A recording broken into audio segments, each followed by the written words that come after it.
Good evening, everybody. Welcome to another stream where we are doing a tournament list review. Just a heads up and everything, I do apologise in advance if I'm coughing and spluttering through all this one. I'm getting over a cold and I have a serious cough. It is bloody annoying. But less of that. Good evening, welcome, thank you very much for joining us. We are going to be looking over a tournament coming up this weekend, just a one-dayer, but one that several of us Rusty Nuke team are attending. But before we go into that kind of detail, first of all, let's just welcome our co-host, Jason. Jason, how you doing, mate? Hello, everyone. Yeah, I'm doing good. Just looking forward to this weekend. Should be a good laugh. Excellent, yeah. Have you done anything in terms of your army this past week or so, or have you been quite confident with it all? Little bit of consideration, which we've had many arguments about, but no, in essence, my army's been fairly static, and it got painted a couple of weeks ago, so I've had a week off. That, to be honest, is probably well needed at this stage and everything. I know, like for yourself, like for me and everything, where we've used our armies at the LGT, personally, it's kind of like just a little bit of tinkering before moving on to see what we can do this weekend. As Jason just said, though, both Jason and I will be going to the tournament that we're going to be reviewing. So looking forward to that one. It's not our first one. This is the second one for Jason and the third one for myself, and is a fun favourite with the rest of us Rusty Nukes. So shall we just dive into this then, mate? Shall we get on with this? Yep, let's do Absolutely, fantastic. Here we go then, guys. So we are reviewing SavageHammer's Incineration of Incarnation one-day tournament, which is taking place on Sunday the 5th of November. It is taking place in Higham Ferrers, which is in the Russian area, so Midlands. And this is being hosted by SavageHammer, and is also supported by UKTC and the ITC. As I said, it's a one-day, so we're looking at 3 matches. What we will do is we'll briefly go across the battle plans that are being set out for the people attending, and then we will hit the lists. I will sometimes, Jason, I do apologise, I may have to jump to you to kind of read lists if I am spluttering and coughing my guts up. So apologies, guys, as well, if you see me kind of doing that. I will try and minimise it as much as possible. Going into it then, our first battle plan is No Risk Without Reward. A good old favourite one here. This is the one that does not have any minimal deployment zone. You can actually start the map in combat. The scoring on this one is quite simple. 1 for controlling objective, 2 or more, controlling more, and then your battle tactic, and then you also get your 3 for your grand strategy.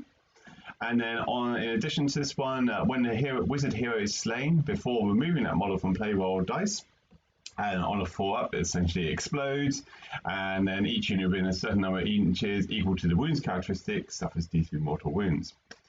Nice little blast pattern that can occur if you're in the wrong place at the wrong time. Now, Jason and I have tried this one at 1 or 2 tournaments, I do believe, or at least 1 tournament, and we've also tried it ourselves in pre-testing and everything. Jason, how do you find this one ahead of the weekend? It is the weirdest thing deploying into combat. It worked brilliantly for my OBR list, which was inherently a really strong, it's a really slow list. So everything got deployed at the point, and they were just there. Yeah. The entire battle, I'd move the entire distance I needed to in 1 turn. You really have to think about how you are going to deploy. Do you want to get into that combat? Do you deploy a bit further back, but then you then have to fight into the middle? It's really, you need to think about how you're going to start this game. After that, it's a fairly standard game. 5 objectives, just do what you need to do. But yeah, you've got to consider how to deploy, how to do that first turn.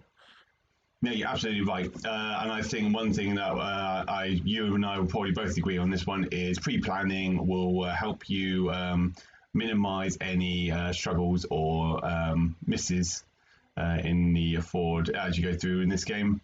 Like you said, I've done this one with my Gits before. And I actually, if I remember correctly, I did this against Bone Splitters, full bought army. And it was kind of like just trying to work out which units do I want immediately in combat, which ones do I don't want, which ones are going to get sacrificed, etc. There's only so much planning you can do because, once again, we always have to consider the idea that terrain has to be put in place. Something that's quite easy to forget about when you're pre-planning, and then you have a big chunk of land carving out your territory. But yeah, this is a good one. Admittedly, I've come to discover that I love the 9-inch gentlemanly distance as a minimum from each side.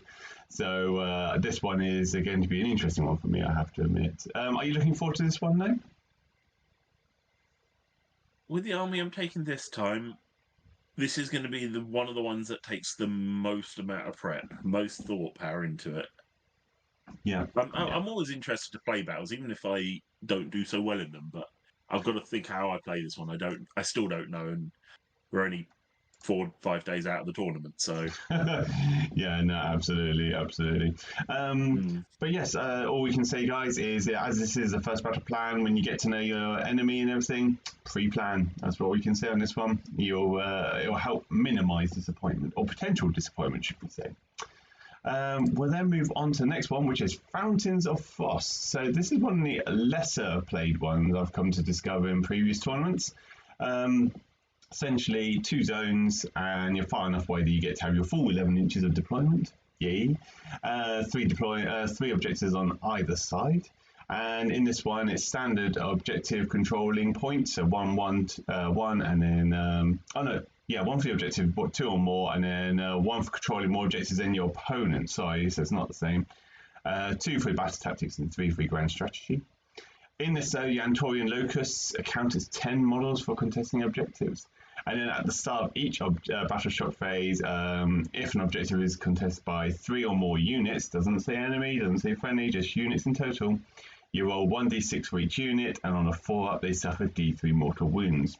Now, this is one that Jason and I have both tested against each other, and it's quite quick to realise just how easy it is to get 3 units on an objective, and also how quickly those mortal wounds can pile up if you don't get them off the objective fast enough. Jason, how did you find this one? For me, I love this one. The distance between this 22 inches will stump a lot of armies. For me, who you'll see my list in a minute, is IDK, and I'm 14 inches and flying for all my units. The distance means nothing to me. So this is the one that should, depending on matchup, do the best at. It is a lot easier to get 3 on an objective. I did it 3 times in the match by complete mistake. By mistake, yeah. And don't get me wrong, D3 mortals doesn't sound a lot, but they quickly add up. No, I know you did it. Your middle objective, didn't you? Yeah, I did. Yeah, I had 3 units on there because hero counting is a separate unit and everything. Very easy to get them on there, and when you're talking my gits and everything, D3 mortal wounds is actually quite significant against little heroes, especially when they don't have much of a ward save. Any thoughts on this one in terms of setting up, or any suggestions or advice to our fellow players ahead of the weekend? It depends how you want to play the game. If you want to play a more defensive style game, your 3 objectives, front of your territory, that holds half the objectives on the board. If you're really playing a defensive game and you've got the battle tactics and stuff to back that up, you don't need to go any further than that. No. If you want to get more, you have to get across that board. Simple as that. You have to fly. I say fly. Sorry, fly is not the right word, because you can just run over there with cavalry and stuff. But you need to get to the opponent's objectives. Yeah. And 22 inches, like I said, is not a short distance. Just figure out what you can do with what you have originally, and do you need to push forward is probably my biggest thing on this one. Absolutely. And I think, once again, although there isn't much planning you can do on this one, is just try and avoid getting 3 units on your own objectives. Or if you see 2 enemy units on one objective and then you have a big unit or something, you perhaps go and push that 3rd one on there so they get some mortal wounds and it's not so bad on your chaff unit. There's an option for you as well. Yeah, but this one it was better than I thought it was, to be honest. I thought it was going to be quite not a lame battle plan when we tried it, but it quickly spun out of control when you also have your locust wizards counting as 10 for the objective contention and everything. So yeah, it's going to be good to see this one out on the battlefield, definitely. Final the battle plan we're then doing will be Power Flux, good old one with the A's and B's.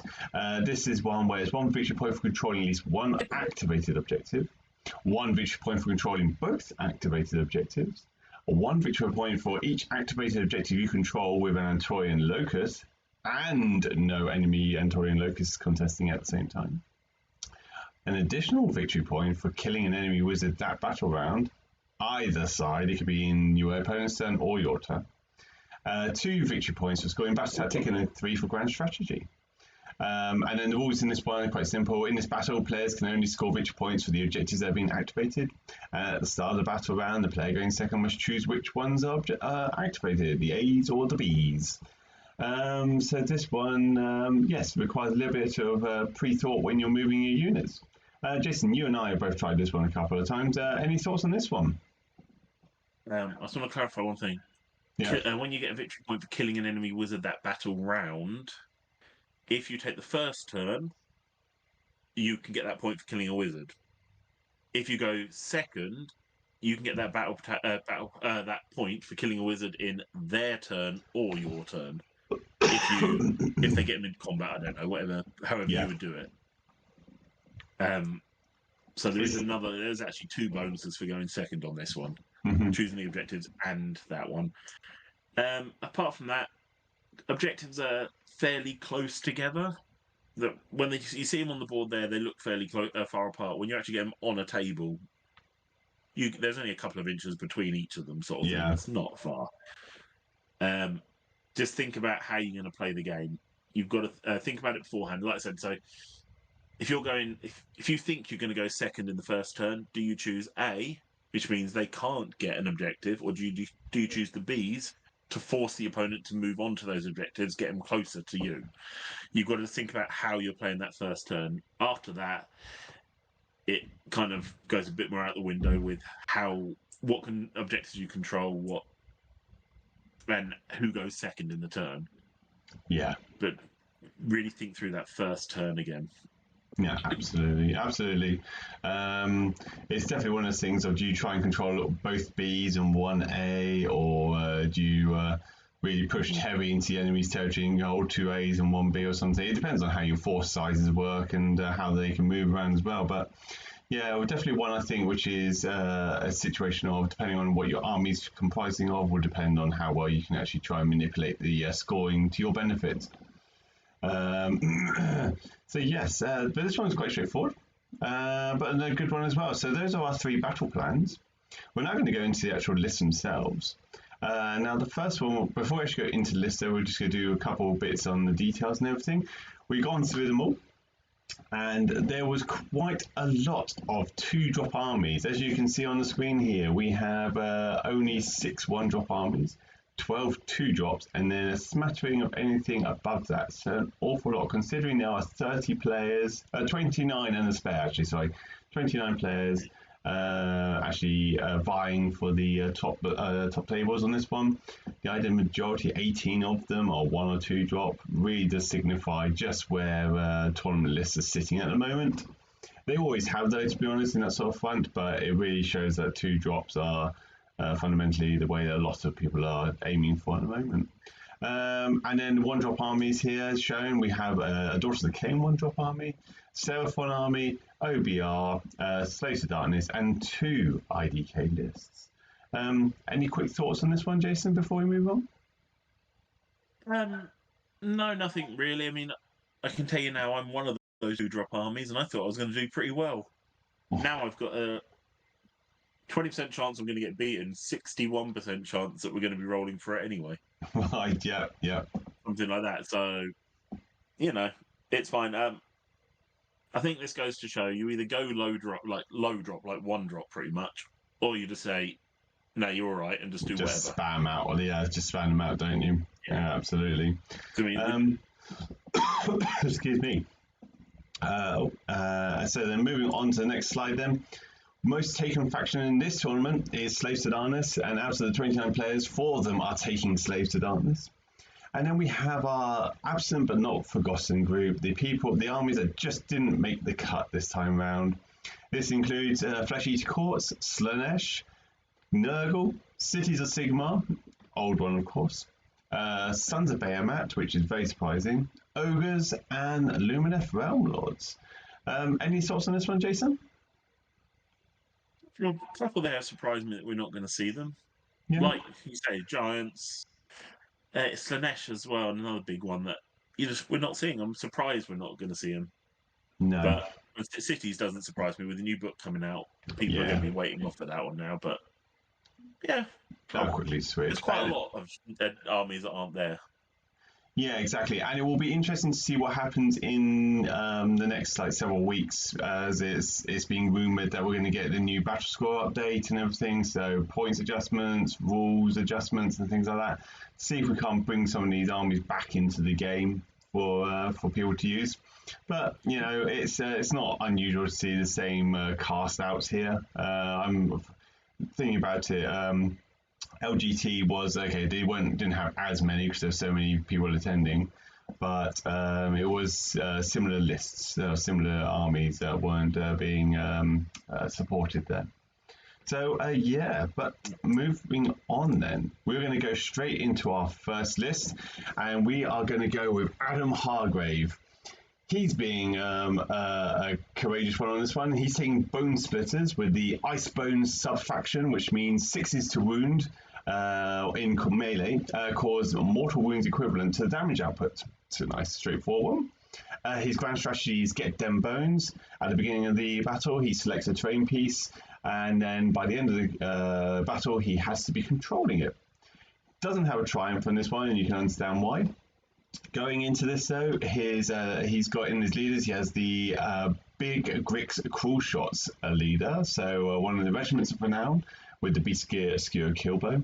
He's got a Wurgle Prophet with the Glowing Tattoos, which is a 4 upward save, and then Glowing Green Tusks and Hoarfrost. He's got Savage Big Boss as his general with the command trait of Great Hunter.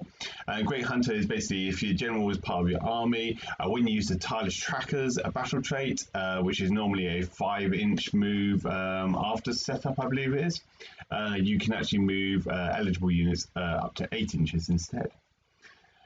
He has then a Maniac Weird Knob with the mount trait of Fasten, which means that once per battle he can do a hero phase move with that unit. Once again, Glowing Green Tusks and Gorka Morka's Warcry. He has 2 War Docs, in this instance, Hoarfrost, Merciless Blizzard, and Power of the Wereboar. Battle line wise, he then pulls out the Savage Boar Boys, 2 units of standard Savage Orcs, and then supporting those are the rest of the Big Cricks Cruel Shots with 2 Manskewer Bolt Boys, and then 2 reinforced units of Savage Boar Boy Maniacs. In this, so he's brought the Regiments of Renown, which is a standard take. He has to take it with the Big Grix Cruel Shots. He also has Antorian Acolytes and Warlord, sitting at 2,000 points on the nose, 11 drops. Jason, what do you think about this, considering it is Bone Splitters through and through? It's nice to see Bone Splitters on the table. Mm. And he's not just gone Bone Splitters with the most minute amount of Bone Splitters possible. He's actually got Bone Splitters in there. Yeah.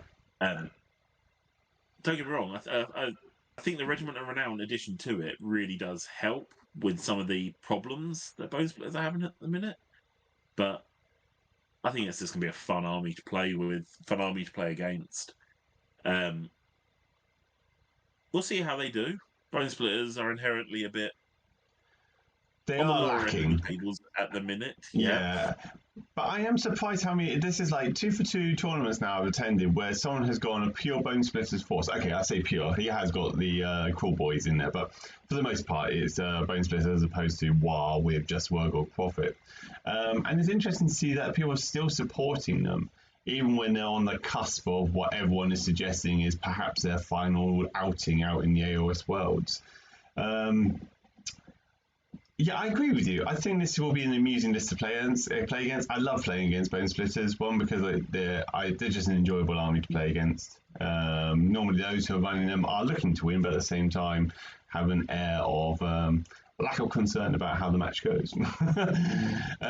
Just give people some ideas as well on the spells. Glowing Green Tusk is casting value of 5 in an 18-inch range. Basically, you get to pick a friendly boar unit, and the Tusk attacks get an additional 2 rend to their characteristic. The Gorkle Morker's Warcry is a casting value of 7 and 12-inch range. Pick one enemy unit, and in the combat phase, that unit can only be picked to fight at the end of the phase. Now, why that's quite crucial is because it's not a strike class. It's the idea is at the end of it, so all the strike class effects take precedence over that. That unit strikes after all the strike lasts, so that's why it's quite significant. Power of the Wereball as well, casting value of 6 and a 24-inch range. Pick one friendly unit, and they get +1 to the run, charge, and +1 to hit for attacks, but the unit cannot shoot. Although, to be honest, in an army like this, most won't be aiming to shoot. Any final thoughts on this one, Jason? No, not really. I mean, it's just be a nice list to see. Like I said, it'd be good fun. Absolutely. Yeah. And a global BCP ranking of 3869, should I say, means Adam is certainly a savvy gamer. So I'm sure he's going to be pushing for the best output or best results he can go. Adam, good luck with your list on this one. We now move on to Andrew Calvert, who's bringing out the first Caradron Overlord's army. He has gone with the Barracks on sub-faction, which gives him a +1 to hit and wound when they charge. His grand strategy is Raw Disguise, which means he has to have at least one air vessel alive at the end of the battle, and no flying monsters can be alive at the end of the battle as well. He's gone with the Triumph of Bloodthirsty. Leaders, he's gone with the Aetheric Navigator, Engine Master with Dirigible Suit, Archanaut Admiral as his general with the command trait Stormcaller, which essentially means that he gets to re-roll the Navigator's Read the Winds ability. He has the Artifact of Power, which is a Celestium Burst Grenade, and in this one, basically, once per game, he can turn off a unit within 12 inches, their ward save on a 2-up. So it's a different one on that one. He then has an Engine Master with an Engine Harness. Going into the battle line, we have a standard unit of Archanaut Company, a reinforced unit of Engine Riggers, standard unit of Skywardens, another unit of Engine Riggers, and a reinforced unit of Skywardens. Beomos and the air vessels he has an Archanaut frigate with a heavy sky cannon and the Great Engine Works magnificent omniscope, which with this one means +2 to move. Yeah, +2 to move for that ship. And then he's also made that his Admiral's flagship, so that's straightforward enough. And then he has a second frigate in there with another sky cannon. 2 battle edges mean that he's a 2-drop and 1940 points.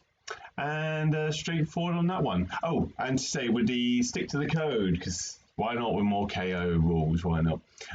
Prosecute wars with all haste means they get a 2d6 run once per turn instead of a standard d6. The articles is Honor is Everything for Valley, great option there. And the footnotes is there's no reward without risk. Once per game, they can do a 3d6-inch charge towards an enemy within 18 inches. Jason, what are your thoughts then, sir? I have still yet to fight KO. I've been able to avoid them at all times so far. I honestly don't know. I've heard so much stuff about them. From what I've seen from this list, it looks a nice, well-rounded list, even though I know how scary a KO can be. They've got a lot of speed, not just with fly high, but they've got a lot of speed even with their code and stuff to move huge charges for something. I honestly don't know how to deal with this list. I don't know where to go with it, honestly. Is the honest answer. It's certainly a different list because we're not seeing the Thunderers in here. Yeah, it's not that kind of default list of thunderers and frigates or really just ploughing in. He's gone really heavy with his balloon boys on this one. Perhaps this is the opportunity to try and keep his frigates repaired. They do have capabilities as well, but the idea that he only has one Arcanor company is in there as well. That's it's definitely a different comprised list to considering the meta ones that are quite easily ruling the skies. If you excuse the phrasing on that one, in this one, it's nice to see though. I have to admit, this definitely seems like a more jolly and enjoyable list potentially to play against and play with, for that matter. Yeah, any final thoughts, sir? Not really much more apart from say good luck. Yeah. I don't really know how to say. No, I want no, to say it's nice to you. I hope I don't see you, but it'll be good to actually see you at the tournament. See you on the other side of the absolutely. table, I should say, because I think you'd walk through my army. Hey, Jason, But if it's anything like LGT, mate, the armies you've never played before, you'll get to play at least 2 times at the weekend. yeah. Andrew doesn't have a BCP ranking at this point that we could find, so he's potentially a new player or a newish player to the tournament team. But Andrew, good luck, sir. We will now move on to the next Andrew. We now have Andrew Hartwell bringing in Daughters of Cain. This is a very straightforward list. Basically, they come with Calibon. Calibon, I think it's meant to be, not Calibon, but never mind. So basically, at the end of the moon phase, he can opt for one unit to be teleported, and then they can be set up anywhere on the battlefield, 9 inches outside of enemy units. His grand strategy is Bloodthirsty Zealots, which means all friendly units must have fought at least once in the battle in melee. And then he's gone with the Triumph Inspired.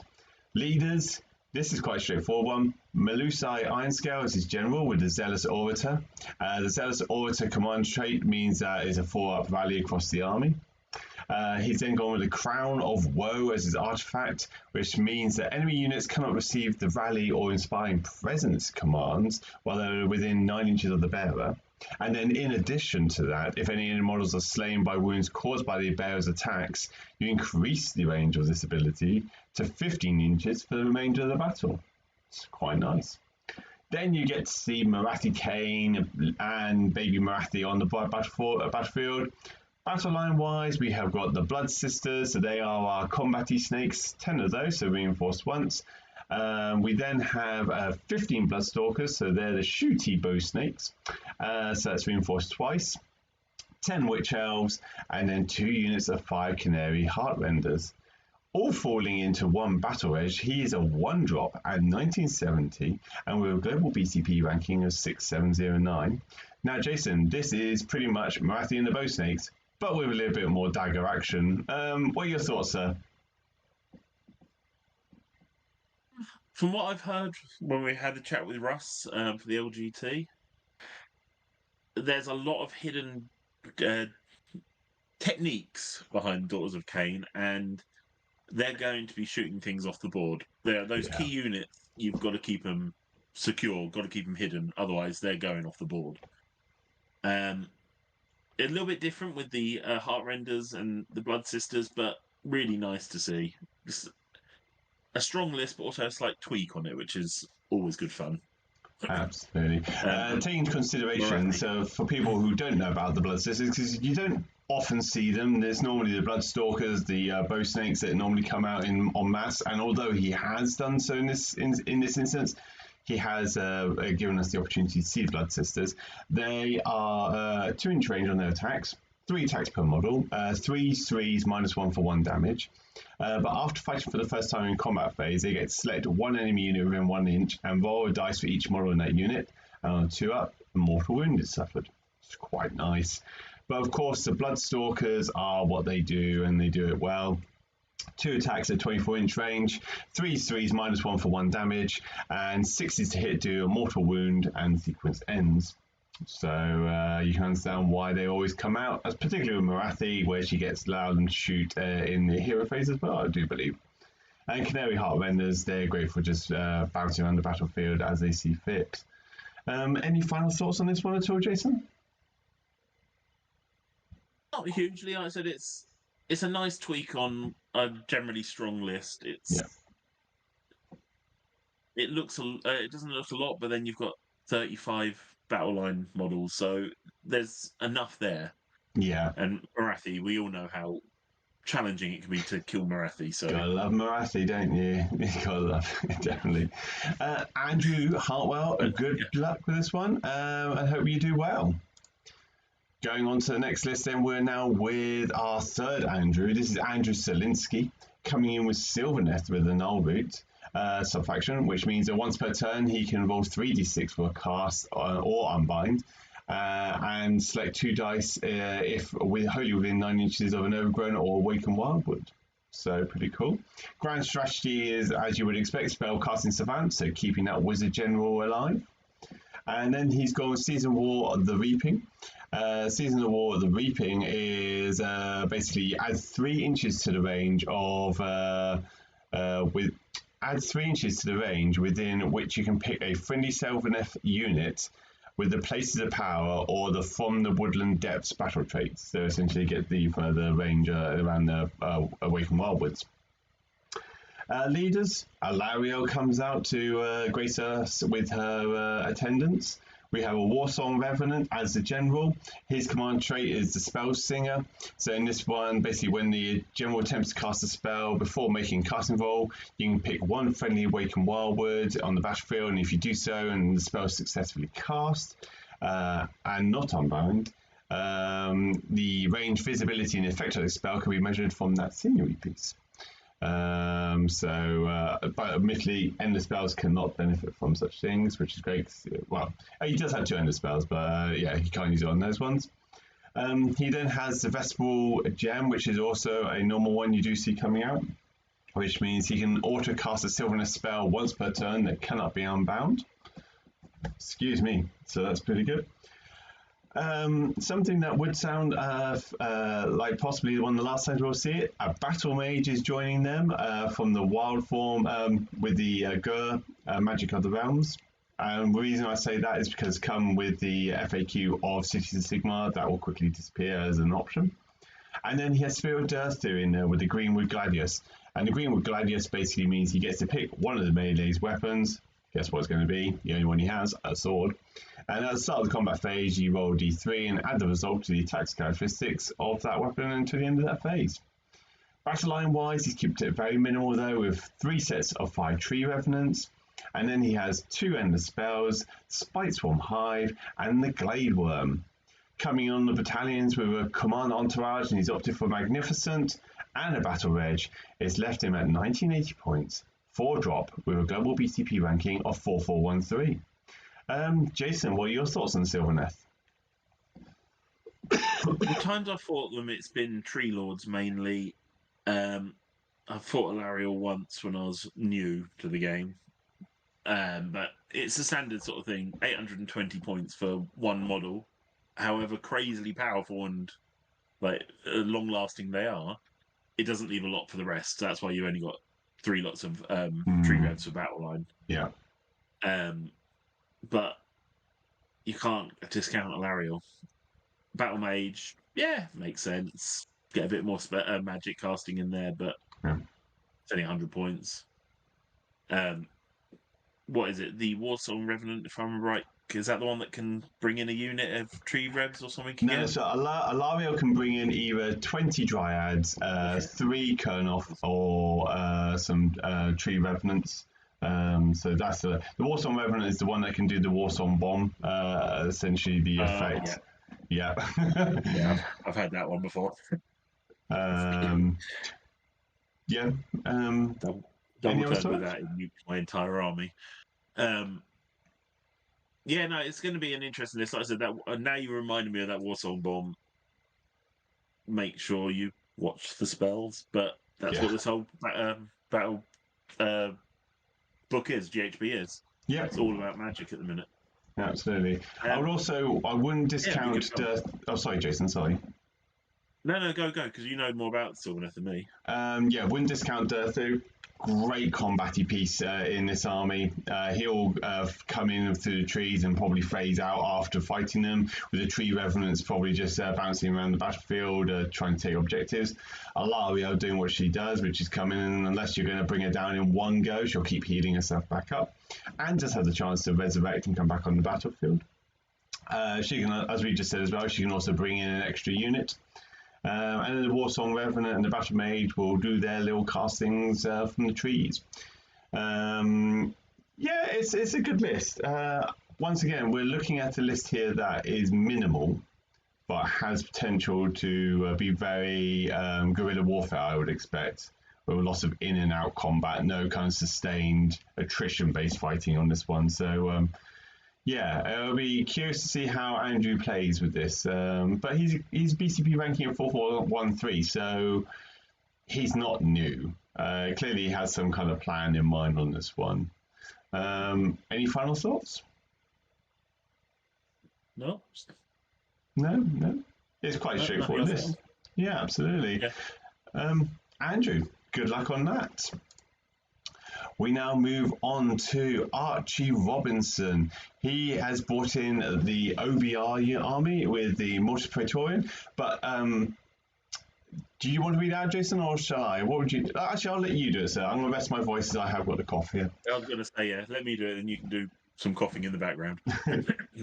So, OBR, a subfaction of Mortis Praetorian, which means you can countercharge a unit in the opponent's charge phase. Few limitations on distances and things, but that's the essence of it. Grand Strat spellcasting savant, so his general that is a locust has to be alive at the end of the battle, which in this case is his Soul Mason. Triumph, Bloodthirsty, we all know what that one is. It's nice and simple. So, leaders. Let's go for the bottom one first. Catacross. Everyone knows what he is now because he has become basically a set piece in every OBR army. Main thing he does is gives a huge bubble of +1 to hit, +1 to save. He is a beast in combat. He's 500 points for a reason.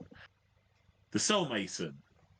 I've tried him, and he is a really good piece. He is a mounted Mortisan wizard. He is the law master, so he knows all of the OBR spells.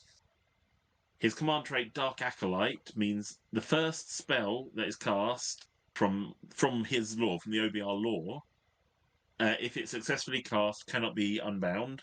So it's a guaranteed go through as long as you are sensible with it.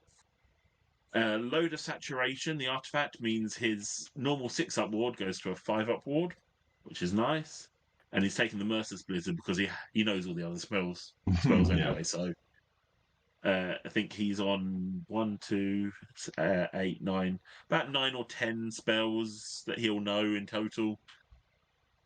So yeah, really nice piece to have. Battle line is fairly standard. 2 lots of Death Riders, great little cavalry units, pretty strong, 3 wounds apiece, really quite nice. 10 Mortec, 6 Stalkers, 3 Stalkers, and then a Harvester to back up. I would think the Mortec, but he can be used in lots of different functions anyway. He's a powerhouse himself. What is it? 1990 points, 1 drop, and 5 BCP ranking, global BCP ranking of 5338. It's a nice, well-rounded list, simple as that. It has a bit of everything. Stalkers are going to hit hard. Death Riders for speed. Mortec are just great on an objective. Catacross, I've already spoken about him. He's an auto include in most armies at the minute. Yeah. And the Soul Mason, with the amount of spells that he can put out, is a 2-cast wizard anyway. And then his chair. If you roll, you got to roll dice at the end of the turn, end of the hero phase, and you can cast Soul Guide, which is +1 to wound for Death Riders or Mortec, I think it is, within a certain bubble. But you can do that in addition, even if you've cast it before as well. He's just a really nice synergizing piece in the army. Yeah, go on. I'll do what you do. What do you think, Paul? The one thing I would just point out, the 6 Necropolis Stalkers are not 220, that's 440. But that's the army list doing that. Yeah, like I've played against OBR a lot because, well, I've played you a lot. And even though their points have gone up, you still see that the Stalkers will do great things. And to be honest, I love the idea that we are seeing more units appearing on the battlefield. Not so sure about the 10 Mortek Guard. I think even with the Harvester behind them, I'm sure, I assume that they're going to be left as a unit just holding on an objective for the most part, and the Death Riders doing the same sort of thing, riding off to go and capture objectives. But with Catchcross and Stalkers kind of just taking the main stage of let them destroy the opposing army, I assume. It's nice to see a well-rounded list, though, to be honest. I prefer that over just lots of big monstery creatures on the battlefield. So yeah, I think this is a good list to go with on this one. Yeah, what are your thoughts on the Mortek? With the nerf to the Harvester's healing, 10 Mortek, to me, aren't going to survive.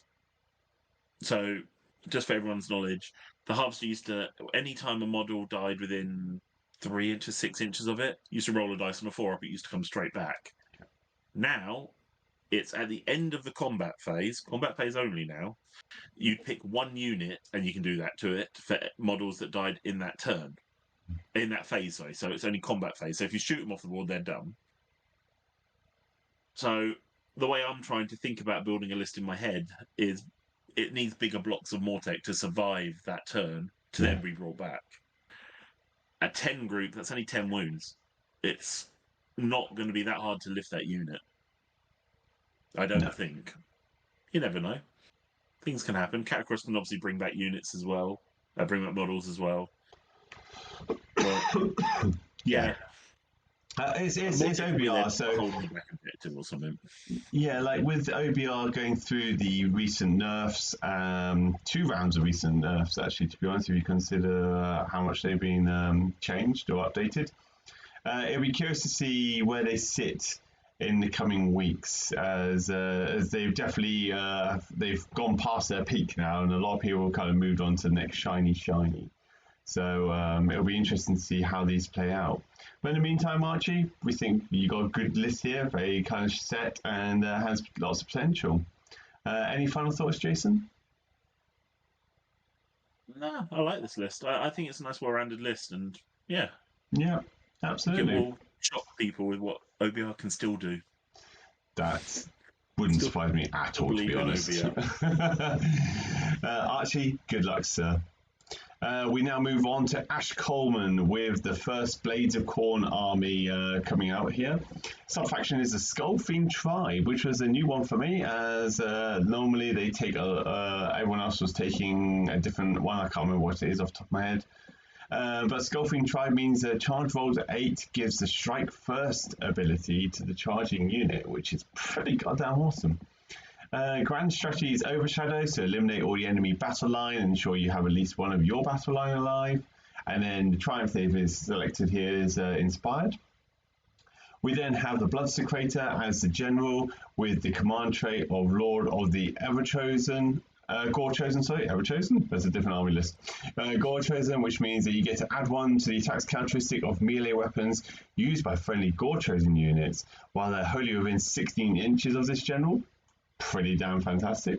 He then has the artifact of the Banner of Blood, which means you can reroll charge rolls for friendly Blades of Corn units while they're wholly within 16 inches of the bearer. Another great thing to have as well.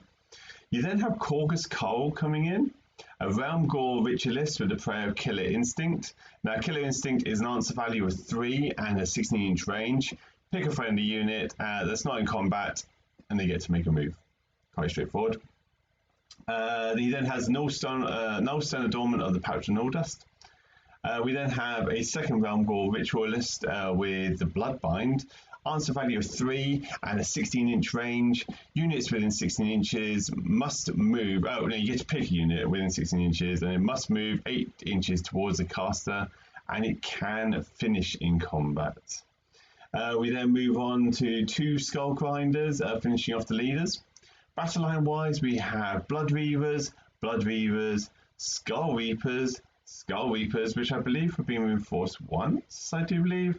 And then supporting them, you have 2 units of Wrathmongers and 6 Furies. Battle Regging 2 times, and with Hex Gorgeous Skulls as its invocation, we've got 1990, 2-drop, and a global BCP ranking of 813. Jason, any thoughts at all? With that ranking, he knows what he's doing here, but I mean, a lot of it's going to be around, well, from my perspective, is buffing up the Reavers, probably the Skull Reapers, just as much, if not more, and doing what Khorne does, go and kill. Simple as that. It's got to go and kill to get that the Blood Tithe. Absolutely. Just getting into some of the models they have here, like Corvus Cole, that was one I had to actually go and look into a little bit. He has the ability of an 8-inch Parlin. So people who are complaining about 6 inches have to move aside. 8-inch Parlin. He has like 2. He has a spell called a weapon called the Reality Splitting Axe. So if he wounds an enemy model but doesn't kill them, at the end of the phase he rolls a dice on a 5-up, it slays them outright. So that's pretty cool. And then Lord of Gortide, which is once per battle at the start of combat phase, any Gortide Bloodbound models can make 1 additional murder roll at the end of that combat phase. So that's pretty cool to have. And then also Skull Grinders, I had a look into them as well. They have an ability which is tempered with Fury.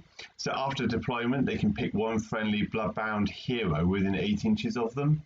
And basically, that hero gets an additional rend for the rest of the battle on one of their weapons. Now, admittedly, you can't accumulate on 1 hero. You can't do 2 Skull Grinders on 1 hero, but it's still extra rend. So that's pretty cool. Yeah, do you have any thoughts on this one at all? I need to say that there's a lot of models on the board. It's going to be he knows what he's doing. It's going to be a more technical based part of the army in the sense of keep within distances of heroes, etc., etc. But yeah, it could be a really good army. So with the buffs that they can get and Killer Instinct, so the hero phase move basically, and things like that. It's really, you can't just sit back, because if they sit back, they'll just pull you towards them. They'll get to you. It's a really interesting list. I'm being corrected, by the way, by our resident Khorne player in the chat here. With Raptor just advising that I believe it's for the Corvus Cole, Gortide Bloodbound models can make 1 additional murder roll. He's saying that this will only apply for Gortide, so it won't apply to this list as it's Skull Fiend. So apologies there for the mistake on that one. He's also said for the add 1, it's add 1 to the murder roll. Well, it'll be curious on that one, because I took the reading of that from Wikipedia, and it specifies that Gortide Bloodbound models can make 1 additional murder roll, not add 1 to the roll. So I'm very happy to take your lead on that one. Yeah, but that's it. I'm reading that kind of verbatim off there. But yeah, it's a curious list to have. It's Khorne, and Khorne are doing really well at the moment in the current anti-magic of the GHB. Oh, there you go. Yeah, he's corrected himself. Yeah, take that, Michael. Yeah, I certainly know what I'm talking about. No. Yeah, so it's a well-rounded list here, and clearly he, like you said, Jason, he knows what he's doing. And I like the sub-faction ability of giving the strike first. Okay, it's on charge rolls of 8 or higher, so it's not always going to happen. But, you know, it's nothing to sniff against or anything. Any final thoughts? Yeah, any final thoughts? Yeah. Nothing really extra, apart from, like you say, strike first. I know IDK. I know how powerful that can be. Yeah. And well, 10. A charge roll of 8+, it's around about average of a charge roll. Maybe slightly above, but you should be at least getting that a few times in this game. Exactly. So, yeah. And admittedly, there are no Bloodthirsters in this army list. So it'll be interesting to see how this one plays out, because we know that Bloodthirsters, when they roll right, they do the work. and you can rely on them if they get the dice rolls off. So it'll be interesting to see this corn list without any bloodthirsters and just how well it does. But Ash, clearly you're a man in the know, and we wish you the best of luck on this. Moving on now, we now move to Ben Adlam, and I'll let Jason take over this as this is our first IDK list. So Jason, take it away. Our first of a few IDK lists, which is quite nice to actually say. So, here's the sub-faction Iron Rock, and I haven't actually written that one down, but Iron Rock, if I remember right, allows an Iron Rock hero as a heroic action to issue another unit. There's a limitation on what unit. I have to figure out which one it is. They can retreat and charge. So doesn't sound like much, but it helps this army. They have a lot based on the charge, which is really interesting. Yeah. The Grand Strat of the Creeping Gloomtide. At the end of the battle, don't have an enemy unit within 3 inches of any of the faction terrain. Remember, the faction terrain for IDK can either be 1 big block or 2 small blocks. So any faction terrain, it's got to be 3 inches out. Triumph of Inspired, which he should get. I would have thought at yeah, these points, yeah. Okay, the Achillean King, Slap King. The command trait, Unstoppable Fury. It's the one that you always take. When he's affected by High Tide, he gets +2 to attack of all of his melee profiles, non-mount melee profiles. Mm-hmm. And that's +2 to the attack for every enemy unit within 3 inches. So you fly him in and plop him in the middle of a huge blob of enemies, different units. I've had my attacks, what usually is 3, go up to 12, 13. Yeah. You know what I mean? And they hits hard on the charge and -3 Ren for 3 damage. So, yeah, he kills. He kills, yeah. Now, I love this artifact. The Armor of the Synthai. When enemies are targeting him, any ability that is on a hit roll of 6 gets ignored. So, things like the Bow Snakes, which does mortals on the 6s for the hit. So what? Don't matter. Yeah. It's only when you target him, but I love that artifact. I think that's a really interesting artifact. The mount trait of Vorchill Darkness. It's a -1 to hit for enemy units when you're within 3 inches of him. Simple as that. Now, the Eidolon is a 2-cast wizard. Big one. With a lot of more things. So the Steed of Tide spell is a hero or monster teleport spell. Got to be within 6 inches of the Eidolon, but that's it pretty much. Really nice thing. The Eidolon herself, any friendly units within 18 inches have a bravery of 10 as standard. And she has 2 of the... I love these spells. Water spells. So, Cloying Seed Mist. Casting value of 6, range of 12. Pick an enemy unit, and they suffer D3 mortal wounds. If you pick a friendly unit and not an enemy unit, you heal D3 wounds. It's just really nice how the flexibility of that one. I love that. Yeah. And Tsunami of Terror. Casting value of 7, range of 12. You pick D3 units within range, and they get -1 saves, -1 to their save for melee weapons, or melee attacks into them. So, debuffing a fair chunk of the enemy. Tidecaster, a little 1-cast wizard with Hoarfrost, also gives access to the rituals, the little bonus abilities for the start of the game. Now, the battle line is pretty extensive on this one. 6 more Sargons, so 6 eels. Love that. Absolutely love that. 10 Thralls, 10 Reavers, 10 Thralls, 10 Thralls. So 3 lots of 10 for the basic foot soldiers guys. Really quite powerful. They're a lot more powerful than you would expect from a model that size. Reavers are 18-inch range, so bow people, 18-inch range, 2 shots each, 3s, -1 for 1. So pretty potent bow range attacks on them. And the turtle, the big Leviathan. The mount trait for that one is the Reverberating Carapace. So he has a 15-inch bubble around him. That's +1 to save for IDK units when they're not basically the Eidolon might, I don't think will have it. I have to double check that. Everything else will get +1 to save because of the wound characteristic for the Eidolon. The other part of it is it gets +1 to hit for Namati units, but the difference is the enemy has to be wholly within that bubble for their +1 to hit. So it does affect the Reavers. If you fly that turtle into the enemy, your Reavers can get that +1 to hit from halfway across the board, which is really, really. Ooh, the Great Flesh Tsunami can stack on a single unit as well. So that's the -1 to save. I didn't know that. I love that. I love this unit even more now. And then Endless Spell, the Germanids of Orgish. Orgish, yeah. 1940, 1 drop, and a global BCP ranking of 1912. Paul, before I carry on, you've played IDK from me a few times, so what do you think? Yeah, it's nice to see a Thrall list or an Amati list in this one, and it's a shame we don't see more of the Eidolons. Admittedly, I've looked at the profile of the Eidolons, and I can understand why people don't at their point.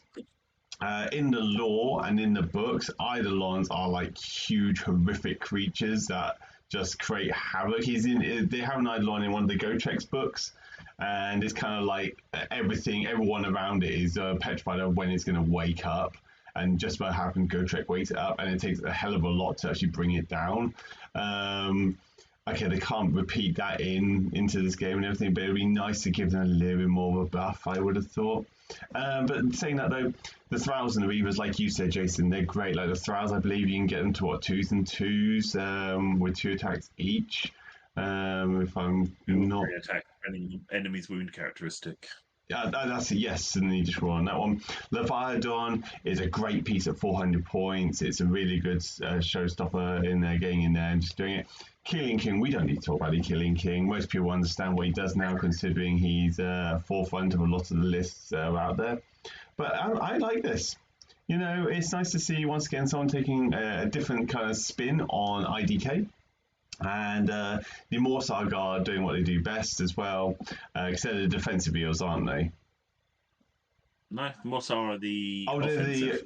They're the offensive one. Oh, it's even better. Like these are the ones Jason was erring and whether or not he takes those or takes some of the Reavers, and I was like, no, take some of them because they're a great anti-chaff unit, and 6 of them as well. You know, they're not exactly going to disappear too quickly.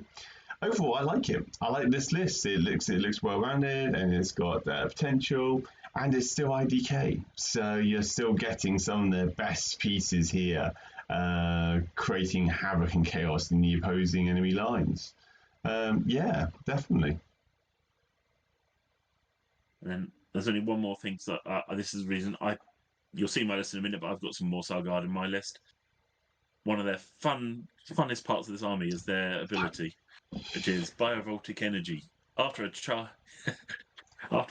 move, you charge into an enemy unit and you release the energy. Depending on the enemy unit size, as standard, it is 1 to 3 does. So you roll a number of dice equal to the number of models in the enemy unit. 1 to 3 does no mortals. 4 to 5 does a mortal. 6 does D3 mortals. If the enemy unit has more models than you have in your unit, you get +1 to the roll. So it's actually as 1 to 2 does nothing, 3 and 4 does a mortal, 5 and 6 does D3. It wipes low wound chaff units. I love it. It's worth its points just for that alone. It's once per battle ability, so you can't just go charging in and out charging. No, I love that. It's lifted my 40 goblins, and then when we did a second match recently, I was kind of petrified of these 3 eels just running at my 40 goblins, because it does exactly what Jason said, lifts them. So it's a great thing, particularly where we do see these larger units out on the board from time to time. Any final thoughts, Jason? I'd say I love this list and I hope you do well, because bring on IDK. Absolutely. Ben Adlam, good luck, sir. We hope you do well. We now move on to our first Rusty Nukes player, Benjamin Anderson, bringing out his loved Nighthorn army. He's coming out with the Emerald Host, which means that he gets to select D3+1 enemy units. And at the end of each battle round, you roll a dice, and on a 2-up, they suffer D3 mortal wounds. So, great. Grand strategy is Fight of Flight. You complete this if one or more objectives have been contested by Nighthorn units, and no enemy units are within 6 inches of contesting Nighthorn units. So, quite cool. And then Triumph is Bloodthirsty. Moving in, he's actually bringing out Lady Alinda, Mortarch of Grief, and she has got the Seal of Shaiish, which is a casting value of 5 and a 12-inch range. Essentially, gets to give a 5-up ward on a unit of their choice within that range. Guardian Souls as his general, with the command trait of Shaman of the Chilled Lands, which means he has full access to the Antorian Locust spellbook. He then has the Midnight Tome as his artifact. The artifact in this instance is, that's right, it's an auto cast for an Ender spell, which can't be unbound. Pretty nice when you have them. And then he also has Shade Mist as his spell, which is a casting value of 6, 12-inch range, basically -1 to wound against the unit that you choose. Moving on, he then has a Cruelgrass Cruciator, a Cairn Wraith with the artifact of Reaper of Sorrows. Now, this artifact in this instance basically means you get to pick one of the weapons of the bearer, melee weapons that is, and before the bearer attacks with that weapon, you pick one enemy unit within 1 inch of the bearer and roll 2d6. If the result is higher than a target's bravery characteristic, that weapon's rend is -3 for the attacks it does. In addition, if that unit is also terrified, it actually goes up to -4 rend. Now, the one thing I'm going to say before I carry on, Cairn Wraith's attacks is a star, it's attack count. The attacks are equal to the number of models within 3 inches of this model. So that is horrific if you get that off with its artifact. He then has Spirit of Torment with Dependent of the Fell Wind. This is a -1 to wound for enemy units within 3 inches of it. And then a second Spirit of Torment. Battle line wise, he has 20 Grimgrass Reapers, 6 Spirit Hosts, and 2 Chain Ghasts.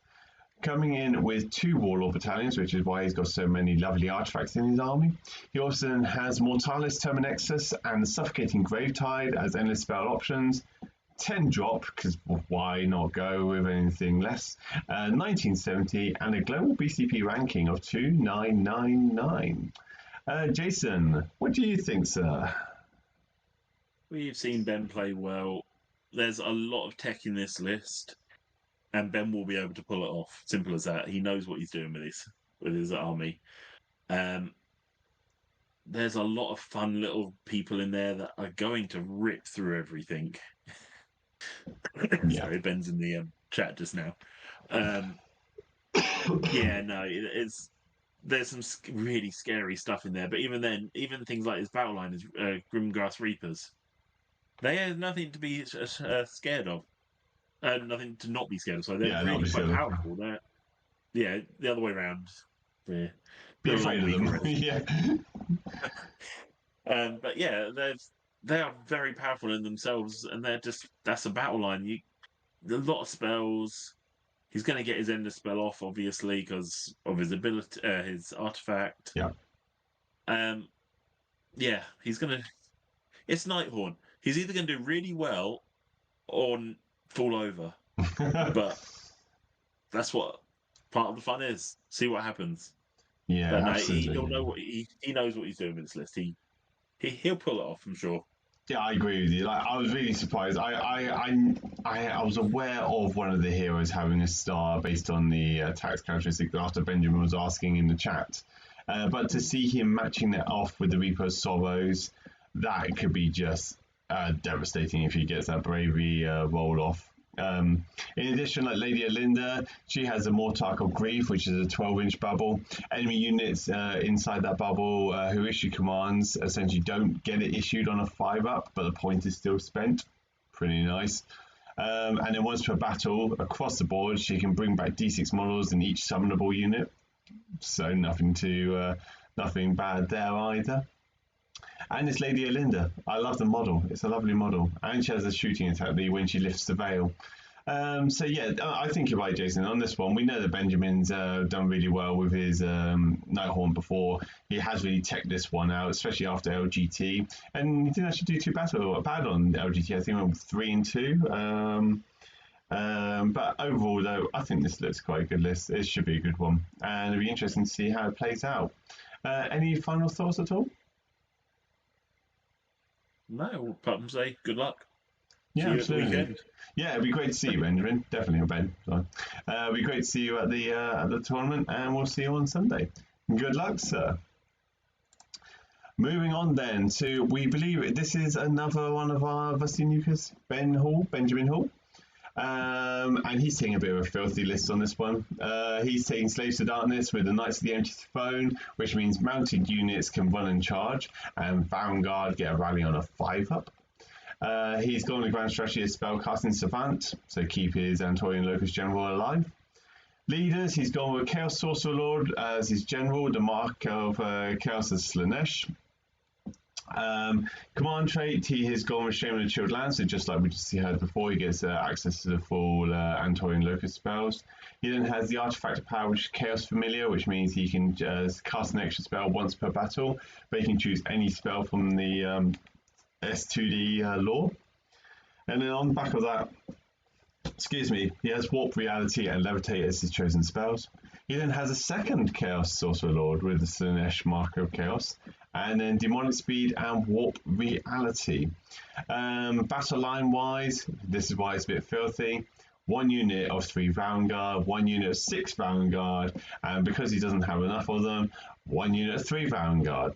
He then has a Chaos War Shrine and then a reinforced unit of Chaos Chosen with a mark of Slanesh. Battle edging this is 2k on the nose, 1 drop, and he is a global BCP ranking of 1202. Now, Jason, what do you think about this foul list? I mean, this amazing list. It's scary in terms of how fast those Vanguards will be in your front lines. Pretty much any battle plan going, turn 1, and you've got in total 12 Vanguard charging at you. All with Khorne, so you get the +1 to the attack if you make the charge. Mm-hmm. It's scary, this list. Yeah. Chaos Sorcerer Lords, I think it's interesting he's done the Spellcasting Savant Grand Strat, because his Chaos Sorcerer Lord, I feel like it's going to be left on his own a little bit, but you've got to get past 12 Vanguard first, though. So yeah, true. Yeah, it's gonna. It just simply has to do well. It'll pin you in turn 1. It will attack through you as well. I'm pretty sure the Vanguard can attack twice once per battle.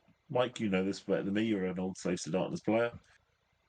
But I'm pretty sure they can actually fight twice once per battle as well. So yeah, you're gonna get battered on turn 1 and hope to survive. Yeah, Michael's confirmed this. That's the case. Yeah. It's a strong list, and I think he took something very similar to OGT, and certainly came off well with it. So I think you're right.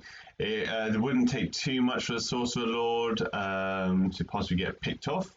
But at the end of the day, you do have to still deal with the rest of the army there.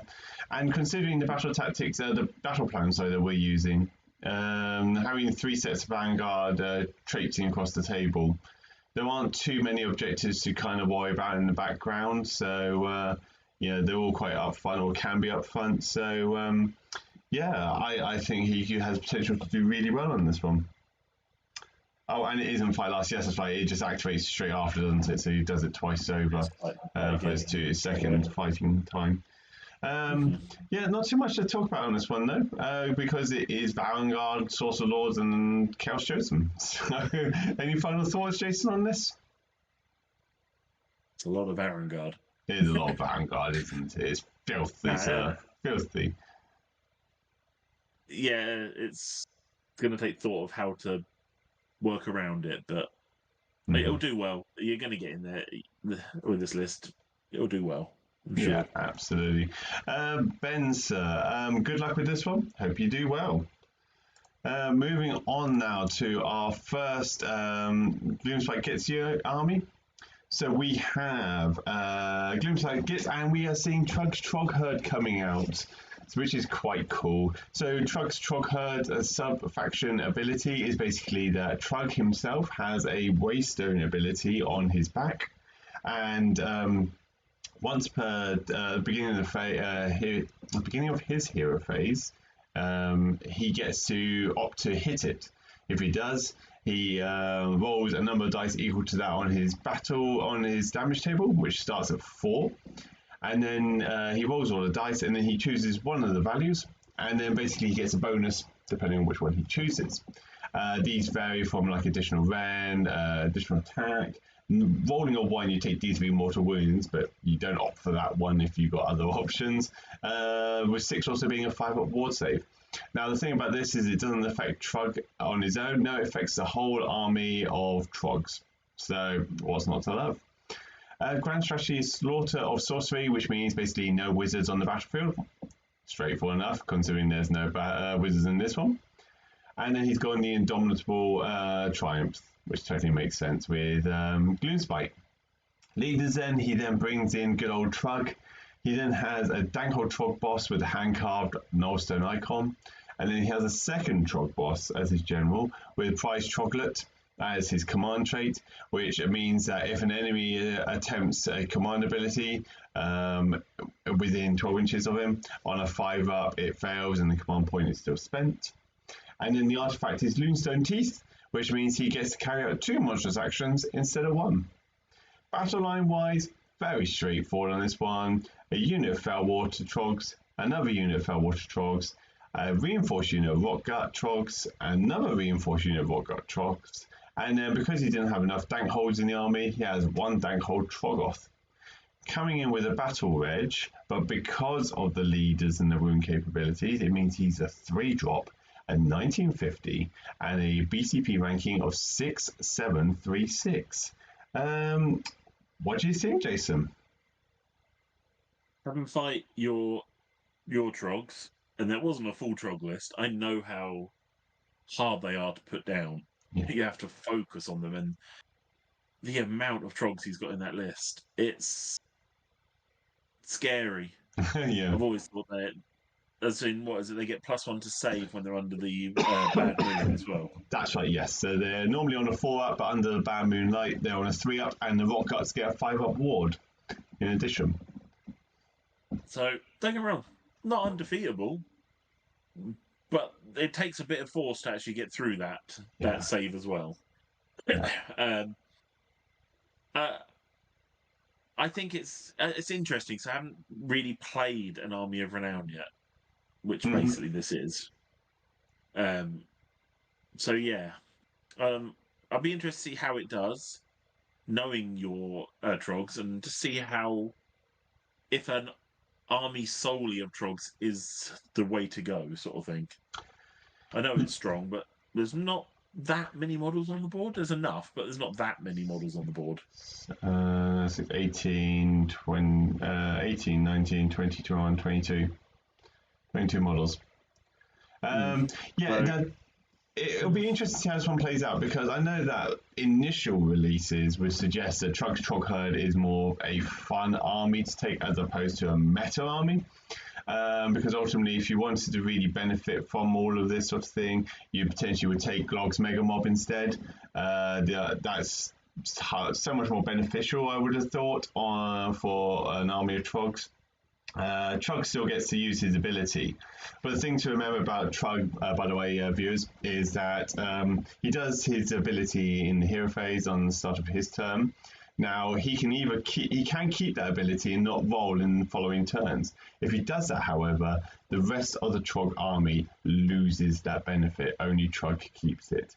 It's only when he does it, he revises it at the start of the next hero phase, does the whole army benefit from the ability that he rolls on. So with that in mind, I would have suggest that in the long run, long-term plan, Trug's Trog Herd will be a byproduct of this, and Trug you'll see in perhaps Glog's Mega Mob instead, and he only gets the benefit of it, but there's plenty of bonuses still to be given out to the Trogs through Glog's Mega Mob. But it'd be cool to see, and I would love to see Trug. It's a model that I would potentially be looking to pick up in the future, just because he looks fantastic. And it has optionality. He's a bit pricey, but he has capability if it goes in favour. And it's typical destruction. Either will go really well or just fall flat when it comes to such highly pointed models. Any final thoughts at all, Jason? Nothing really. Just be wary. They're not easy to put down. No, that's true. That's true. Billy Burrows, good luck, sir. We hope you do well, and it'll be great to see you on the battlefield. Moving on, we then have Christine Corbin coming in with her Iron Jaws. She's gone with the sub-faction of Bloodtooths, which means at the end of the combat phase, they can opt to pile in at the end of the combat phase, the pile in for Gorgrunters, they can see this when I don't do the wording properly. At the end of the combat phase, they can opt to pile in for Gorgrunter units, or make a normal move, or even charge if they're no longer in combat. Grand strategy is WAR, which means either the general or a battle line unit has to be wholly within the enemy territory at the end of the battle. And then they've gone with the Triumph of the Bloodthirsty. Now, this is quite a hefty list. You've got a Mega Boss or Maw Crusher as the general with the Hulking Brute command trait, which means that after this general makes a charge move, you can pick one enemy unit within 1 inch of them and roll a dice, and on a 2-up that suffers D3 mortal wounds. Right, pretty cool. He then has the Destroyer artifact, which we love and see, which is once per battle at the start of the combat phase. He can add 3 to the damage characteristic of a melee weapon of his own. And then he has the Fasten mount trait, which, as we've heard before, once per battle in hero phase you can move. He then has the Auric War Chanter.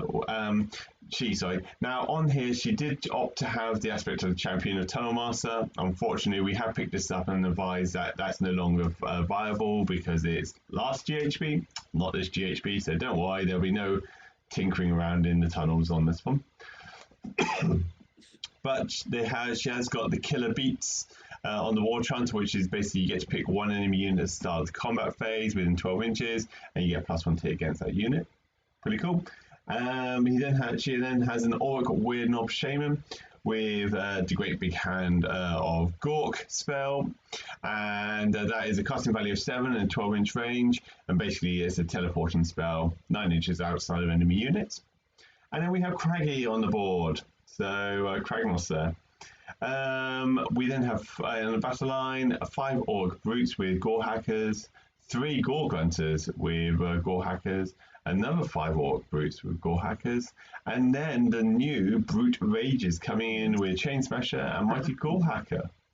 So that's pretty cool.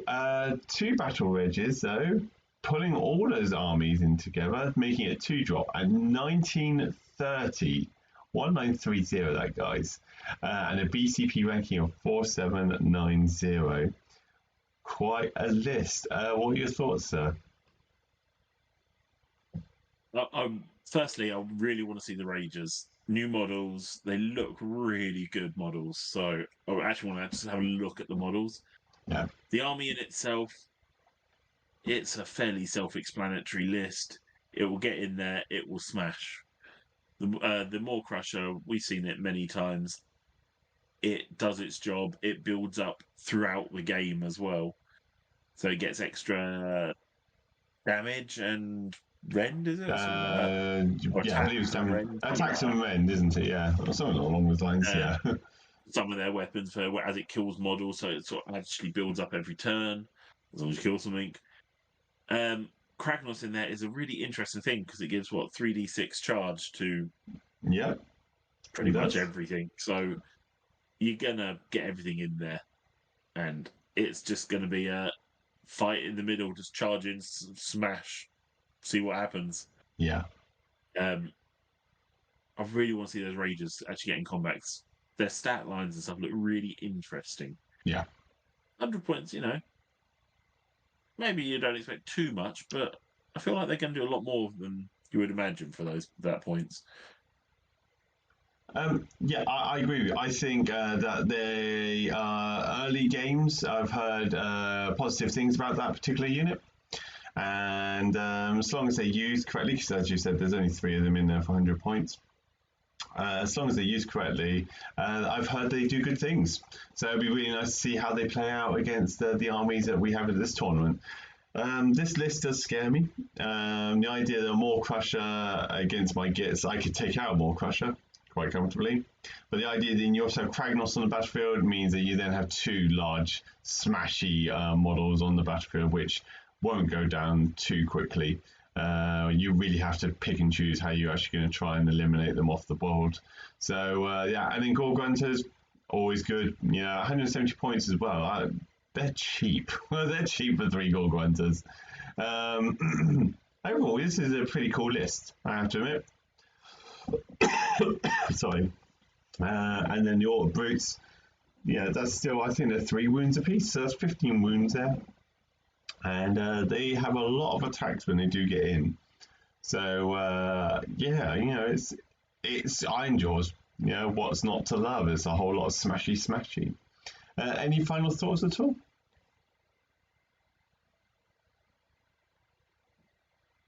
Jason? There we go. I lost your voice there for a minute, but I'm back. I'm guessing you're asking for any last thoughts. Any last thoughts? Yeah. Yeah. It's going to be a tough fight. Pretty much whatever you take against this, it's going to be a tough fight. So just be prepared for that one. But it's got to do well, this one. There's nothing in there that screams to me as being weaker. No. It's Iron Jaws. Yeah, exactly. Christine, we hope you do well, and good luck at the battle. Moving on. And now, Jason, would you mind reading this one out while I'm going to get myself some water? Because if not, my throat's not going to last. Are you happy to do this next list? Talk out, but I've lost you again. Oh, okay. Let's just make sure it's not messing up on the stream as well. Test. No, okay, I can still hear myself. Okay, I was just asking if you could read this list, as I need to go and get some more water. Yeah. Are you happy to do that? Yeah, that's fine with me. Cool. So, Dean Lymouth, Slaves to Darkness, Subfaction, Legion of the First Prince. Subfaction of Legion of the First Prince gives at the start of the hero phase, you can pick 1 friendly unit and then pick 1 of the following marks of chaos to give to that unit. The unit that has a mark of chaos until the start of the next hero phase, in addition to the Undivided. So basically, you can give them an extra ability for that turn. The Grand Strat, Spellcasting Savant, we've said it before, keep your Andorian Locust General alive to the end of the game, end of the fight. The leaders they have, Exalted Hero of Chaos is your general. The Mark of Chaos, Zanesh, gives you +1 to run and +1 to charge, and also gives you access to a command ability of run and charge. The command trait's Master of Magic. Once per hero phase, you can reroll 1 magic roll. The artifact power is Arcane Tome. We all know what that does. And this is one of the things about Slaves to Darkness on War Scroll Builder. It gives everyone Warp Reality, which I think is a Zinch only if you have Mark of Chaos Zinch. Yeah, you're right there, yeah. So although it shows on everyone, not everyone has it. It's just one of the quirks of it. Be'lakor. Everyone knows Be'lakor. It's been around for ages. Spells of Demonic Speed. So casting value of 7, range of 12, a 3d6 charge for 1 unit if they have a mount. So gives something really good, lots of speed. Chaos Sorcerer Lord with Mark of Chaos Zinch. So he does get Warp Reality for this one. So the other one is Chaotic Conduit, which is casting value of 7, range of 12. And you pick one Eye of Gods unit and roll immediately for them. Warp Reality spell is casting value of 6, range of 9. You pick one Zinch unit visible to you and take them off the battlefield and set them up within 9 inches of this model. So basically you pull someone back. But yeah. I don't know this next one. Oh, Turnus, Blade of the First Prince. Yeah, that's something we should definitely talk about afterwards. Yeah, he's pretty cool from when I've been looking at him. Yeah. So battle line is 3 units of Furies, nice and simple. He also has a reinforced unit of Chaos Chosen with the Nurgle Mark of Chaos, which is -1 to wound around. -1 to wound. That's right. Yeah. Good. And the Enscroll Banner of the Eroding Icon, which reduces rend of attacks coming into it by 1. And a reinforced group of Varangard just to hold the point. So 6 Varangard. With the Mark of Chaos Undivided, which lets you roll on the I got save for him, isn't it? You can also get +1 to wound as well for that one, so I'm just trying to find it. Yeah. So I'm trying to find the list again. Where are we? Just there. So 1990 points, 2 drop, global BCP ranking of 479. Yeah. Over to you, Paul. Thanks, Jason, and apologies, people watching and everything. If you weren't here at the beginning, I've got a really bad cough at the moment. I'm trying to keep it down and everything, but at the same time, I'm drinking copious amounts of water. So, apologies, I had to disappear off on that one. And like Jason's also said in our chat, if you find that the voice disappears, please just drop it in the chat to let us know, and then we can try and resolve the issue. Hopefully, it does survive, and we don't have any further problems with it. May just be my computer. Well, we'll wait and see, sir. So yeah, Eternus is an interesting choice. Once again, another model that we're seeing more and more appear in battle lists. He's a great piece. So essentially, when he charges, he gets Strike First ability. Pretty cool. He has an ability called Network of Spies, and there's one of the reasons I assume he's taking the Furies with him. As long as he has a unit of Furies within 1 inch of him, he can also do a Legionnaires, but he doesn't have any in this one. He gets an extra command point in his hero phase. Nice. And then he has a thing called Veins of Black Lightning. So basically, at the end of the movement phase, if Eternus has been slain, you roll 2d6, and then you add 1 if Be'lakor is in the army. He has Be'lakor in the army. And on an 8-up, Eternus comes back on the battlefield, 4 wounds.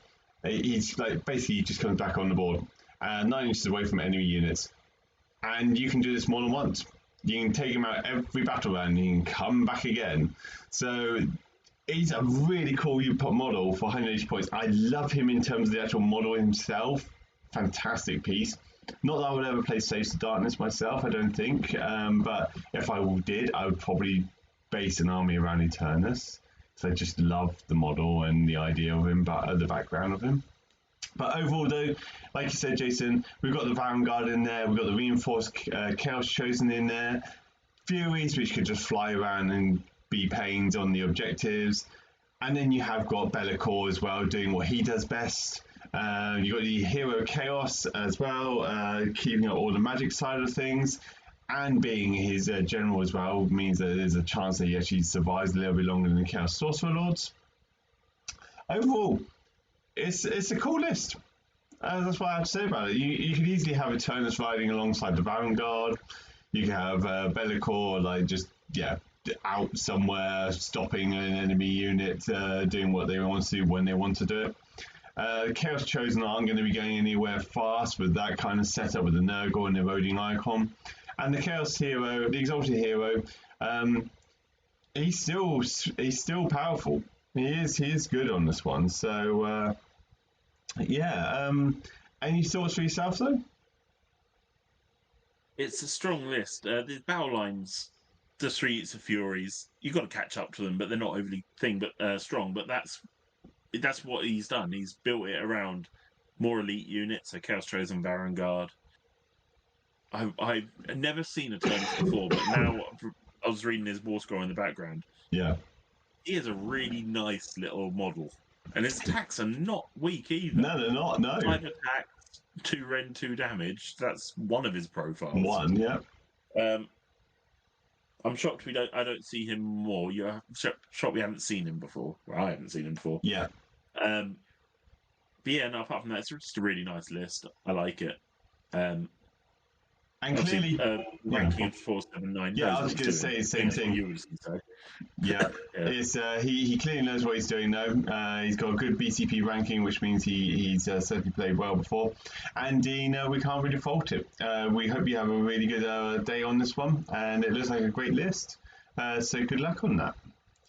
We'll now move on to Harry Fitzsimmons. And Jason, I didn't actually realise OBR was coming up, or I would have held off. Would you like to take us through this list? Yep. So Harry Fitzsimmons, and that's another OBR list. One that a lot of people have seen recently, Null Myriad subfaction. Null Myriad means if you're wholly within 9 inches of a Mortizan hero, you can get a 2-up spell ignore. So really, really strong at the minute with the spells that are around. His grand strat, the scales balance is an interesting one. It's have a Mortec or Death Rider unit, Mortec Guard, sorry, or Death Rider unit at full strength at the end of the battle. Interesting call for that one, but it's fine. So his heroes, he's got Catacross, spoke about him before, he's pretty much an auto-include now. A Mortizan Bone Shaper, 1-cast wizard, heals a unit 3 wounds, or can bring back doesn't have any Stalkers or Immortal Guard, but one of those style units. His spell Empower Naderite weapon, so across the army, non-mounted melee attacks, 6s to hit do double hits. Empower Naderite weapons puts that to 1 unit on a 5-up.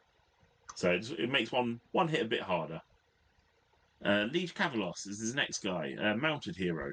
He's his general. The Mighty Arcasian command trait means he ignores negative modifiers to save rolls, but doesn't ignore positive, so still can use all-out defense and things if needed. The Helm of Tyranny means enemy units within 3 inches cannot use Inspiring Presence, and if they run away from Battle Shock, you add D3 models to the units that run away. So it can be really powerful when used against certain targets. If you run away, if you say against your Grots, an extra 1 is not going to make the difference. But if you do it, say, against Rotgut Trogoth, suddenly 1 or 2 extra Rotguts go, that's huge. Yeah. And then our new hero that I've yet to see, the Mortizan Ossifector. He has the Hoarfrost spell. He's a 1-cast wizard. Main thing he does is buff up the more elite units, in this case, the Harvester, which I'll come into in a minute. His battle line, he has 20 Mortec, 5 Death Riders, 5 Death Riders, 20 Mortec, and obviously the Harvester. Everyone knows what pretty much everything does in this list. The Ossifector has ability to give the Harvester a boost on this army. You can give one of the following 3 effects. So one of these can go to it for that phase. You can improve rendable his attacks by 1. You can ignore the first wound in every phase against him, or 6s to explode on missile weapons for him. And his missile weapons, they're not amazing, but they're powerful enough. I think it's, I have to double check, because these may have changed recently, but it used to be 4 attacks, 3s, -1 for 1. So not huge, but enough. I would expect to see the rend option being used 90% of the time, honestly. Yeah. 2,000 points on the dot. It's a 2-drop. He has got the battle reg, but Catacross falls outside that, so he's a 2-drop. I couldn't actually find him on global BCP ranking, so either playing smaller events or maybe new. I don't know. Yep. I'm just going to say this quickly about this army. I love this list because it is an actual well-rounded list of OBR, an old school OBR list. I love it. Absolutely love it. But anyway, Paul, what do you think? Well, perfect timing there, so I just finished eating a cough sweet, so thank you, Jason. Yeah, I think you're right. It'll be really cool to see how this one plays out. Considering we don't have any of the Stalkers, we don't have any of the Guard unit, the big dudes, or the Morgoths. Thank you. There you go. So having those 2 sets of 20 Mortec Golf Star Harvester is clearly going to have his work cut out for him. But like you said, great well-rounded list. You've got Catapult in there who can pretty much, he can hold his own when he needs to. He doesn't have to rely on his bodyguards. It's nice to have, but it's not fundamentally required. Liege Kavalos sounds pretty cool though. With that, yeah. Liege Kavalos though sounds pretty cool with his command trait and the artifact. So it'll be cool to see how he plays out, and I assume he'll be riding alongside a unit of the Death Riders, if not both of them. Great to see the Oss Effector on the board. I assume he'll be close to the Harvester. And generally, you know what? Yeah, this is the one thing I'm coming to discover with this tournament is that we're seeing a lot more varied lists. People are not trying to go meta heavy, and it's refreshing to see. And in this instance, we have it here. It has potential. It's got fast units with the Death Riders. It's got punchy power with Catacross. The Harvester is nothing to sniff at either. It's got a great attack profile for 160 points for a monster as well. That can hold his own. 10 wounds, I believe, on a 4-up save. Is that right? Yeah, but you've got Catacross in there, so it'll be a 3-up save. 3-up save. And then 6 Deathless, which is just a nice little cherry on top on that one. It's really cool to see. I'll be curious to see how this one plays out. I will definitely. Absolutely. Any final thoughts? Yeah, the Harvester, it's one of the few units that you can actually do this to with... if you increase his rend with the Oss Effector and you give him bludgeon at the start of the combat phase, it means his main attacks go to 4 rend. Wow. Yeah, it's insane the range you get on that, and that's 6 attacks with 6s to hit, do double hits as well, 3s, exploding 6s, 2 damage a hit. He can hit hard, really hard, and brings back models around to 1 unit as well, to 1 unit now. But yeah, so it's such a nice to see an old school OBR list. Absolutely, I do like it a lot. Yeah. Harry Fitzsimmons, good luck, sir, as we move on. We now have Jack Perry. Oh, no, sorry, got Ian Carlsberg. Ian Carlsberg, I was one list ahead of myself. Ian Carlsberg with the Stormcast Eternals. He's gone with the Signs of the Storm, which essentially means 1 in every 2 units can be set up in reserve. He's then gone with subfaction of Knight Excelsior, which means that once per turn at the start of the combat phase, you can pick 1 friendly Excelsior Paladin unit on the battlefield. Until the end of that phase, when you pick that unit to fight, you pick 1 enemy unit within 1 inch of that unit, and if the number of models in that enemy unit is, greater than the number of models in that Paladin unit, you get to add 1 to hit and wound rolls. Into the end of that phase. That's a whole lot of writing, just say +1 to hit and wound. Spellcasting Savant, as we've heard before, is his grand strategy. Triumph inspired, and then they've got the Unleash Thy Hatred Holy Command. And that one I don't actually have available. Do you know that one, Jason, by any chance? Unleash Thy Hatred? I thought you had it written down. I thought I did as well. Well, in the meantime, going on now, if ever this was a case of wholesale buying, Ian's got it under control here. So he has 5 Knight Vexillers. I'm not going to read them out one at a time. 5 of them. And he has a Lord Imperator as his general with a Master of Magic as his command trait, which means he gets to reroll 1 casting, unbinding, or dispelling roll each hero phase. And then he has the Arcane Tome on him, standard Arcane Tome.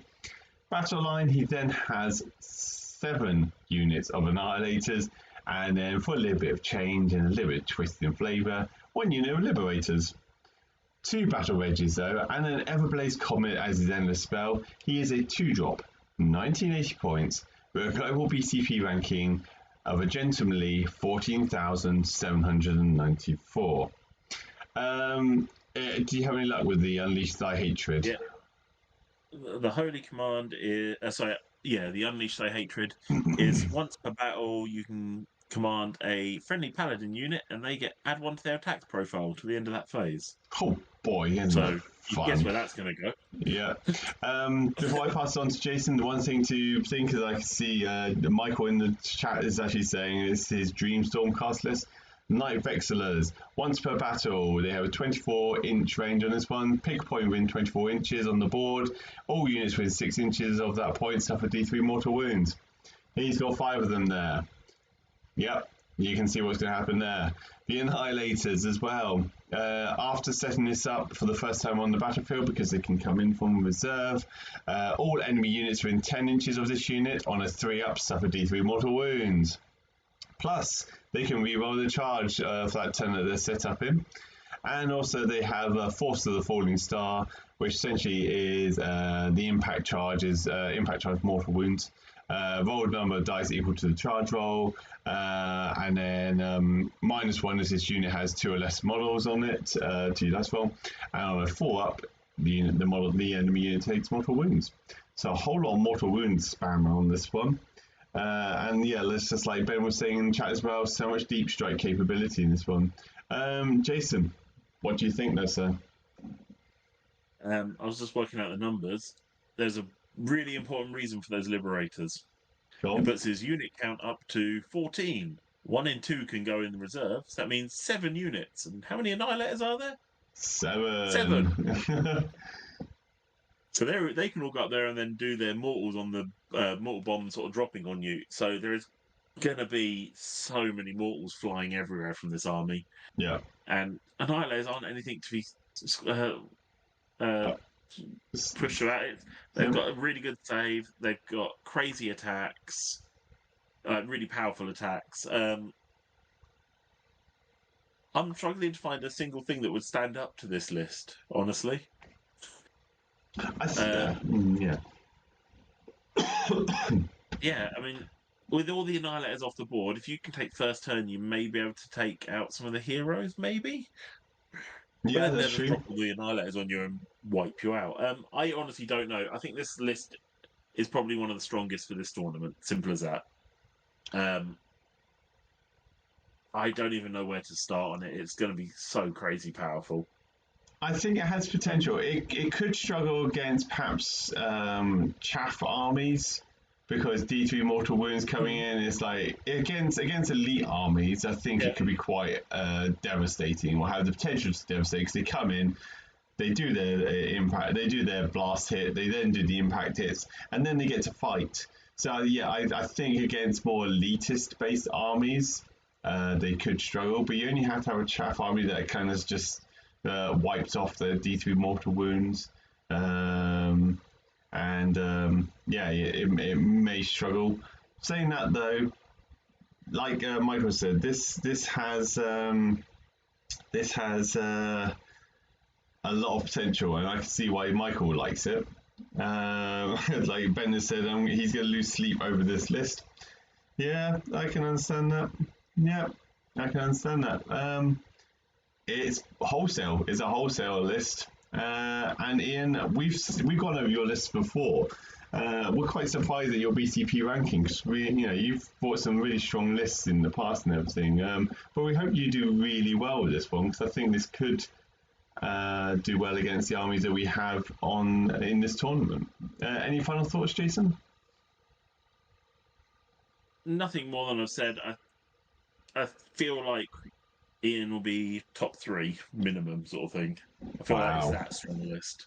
That's some high praise there. Ian, good luck, sir. We hope you do well. We're now moving on to Jack Perryman bringing in the Crawl Boys and the Grinning Blades subfaction, which means the friendly Grinning Blades units are not visible to enemy units while they're 12 inches or further out. Grand strategy in this one is in and out lads, which for some reason I don't have written down here. Jason, if you can have a look for us, that'd be great. And then we have the Triumph Indomitable. Going into the leaders, we have a Swamp Caller, Shaman and Potgrot ×2, both of them with the Merciless Blizzard. We have Gobspack, because why wouldn't you in this current GHB and Crawl Boys. We then have Killer Boss with Stabgrot. And then we have Snatcher Boss on Sludge Raker Beast as his general, with a command trait of Egomaniac, which essentially means that he has a 4-up pass-over bodyguard rule to another unit beside him, which cannot be negated. He has Mork's Eye Pebble, which was once per battle in the enemy shooting phase, a bearer, and all units wholly within 12 inches of a 5-up board. Pretty nice. And then he has the mount trait of Smellion, which means it's a -1 to hit against this unit in melee if it charged in the same turn. So quite cool. Battle line wise, we have 2 units of Gut Rippers reinforced, a unit of Hopgrot Slitters, and then 2 reinforced Manskewer Bolt Boy units. Bringing in Antorian Acolytes Core Battalion and 2 Battle Rages. No endless spells. He is a 4-drop and 1980 with a BCP ranking of 3485. Jason, any thoughts at all? Well, firstly, the grand strategy is it has to be a general with the Cruel Boys keyword, which it is. You complete this strategy if, when the battle ends, if the general is alive and fewer than half of the units in the starting army have been destroyed. Okay. So you got to keep 5 units. You got to keep 5 units alive, basically. Yeah. In this army. It's an interesting one. It could work quite well, but then also you target the weaker unit. So yeah. In essence, in this army, I haven't fought Cruel Boys. They're going to annoy me if they do, because I can't shoot them out of 12, and you'll see in my list in just a few lists time, I shoot at 24 inches, so it really does pull me in a lot closer than I want to be. Yeah. Before I can really do anything. But even then, I think it's an interesting list. There's a lot of spell casting in there. Versus Blizzard. With the Andorian Acolyte, so you get the extra dice. Could do really well. Look at that, right? 1, 2, 3, 4, 5. Yeah, right. Yeah, but he has 9 units in there, so you have to keep 5 alive. There's 10 units. Oh, 10, sorry. Oh, 10, so I sort of got back and Killer Boss side by side, so yeah. Killer Boss, I count them as the same. That's why it's something to stop me in my tracks. It'll be interesting, because like I said, there's a lot of play in Cruel Boys, a lot of weird abilities that just mean everything just gets a little bit of fun. But then they're really doing well at the minute, so I can't say much. I'll say they're doing better at the minute anyway. Yeah. Better. They're easier to play with. They're definitely easier to play with. The battle tactics that were introduced for them just to help them out. And then the other things they had previously with the buffs that they received 2 War Squad updates ago. They have a lot more play than they ever have done. Goldsback as well is a keen piece in this current GHB, blasting out enemy wizards whenever he successfully dispels at a certain level. Which you can kind of engage or guarantee with the dice, the primal dice. And then he's got a blend here of both shooting and combat. So yeah, you know what? I think it has a good opportunity on this one. And I know that Jack's been in a couple of tournaments that we've reviewed in the past. Like Michael was saying here, he's a great player as well. Reinforced Gut Rippers is a sleeper hit. I think you look at them, you're kind of like, sure, Gut Ripper's great, and then it's not until actually in combat that they will probably surprise many opponents. Unless you've got any other thoughts on this one, Jason? No. Jax, we hope you do well. It'll be great to see you out there with the Cruel Boys, so good luck. Moving on then, we're now going on to James Beeden with Seraphon, the only Seraphon in this tournament. And guess what? Coatl's Claw as well, not our Starborn. So, James, hats off to you, sir. Thank you so much.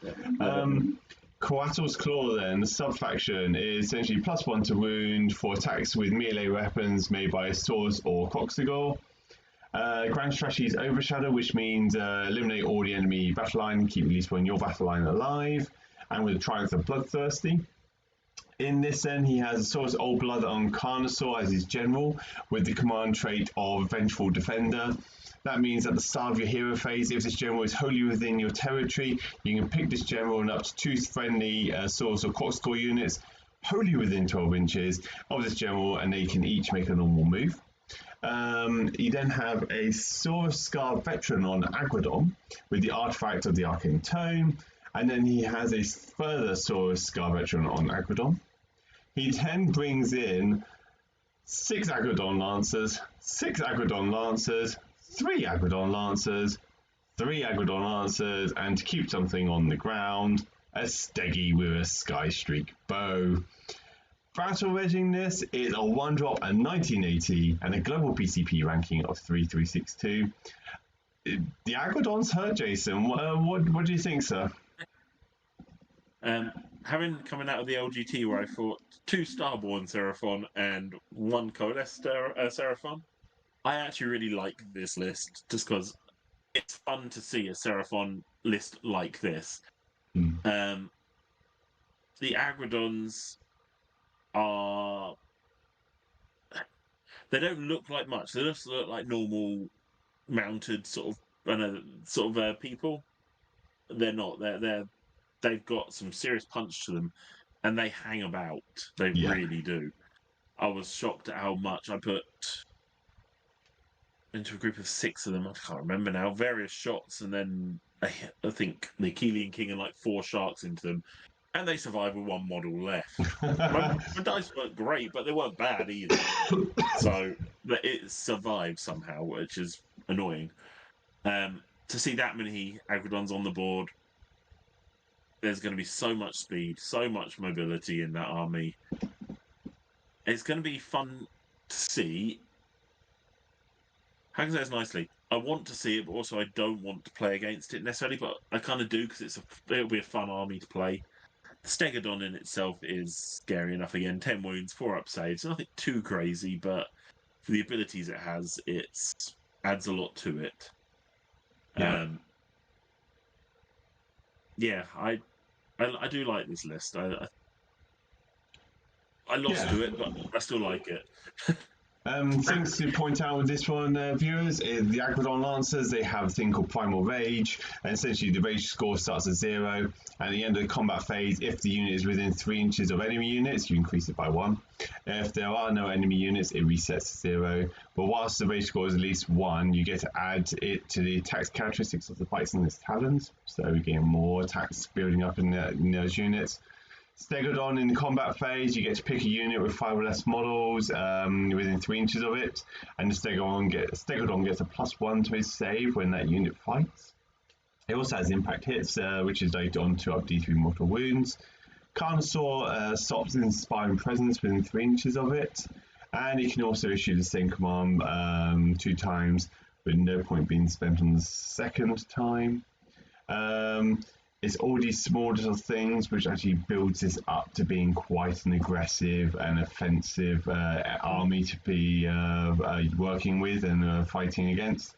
And it's just great to see Quattle's Claw on the battlefield. Any final thoughts, Jason?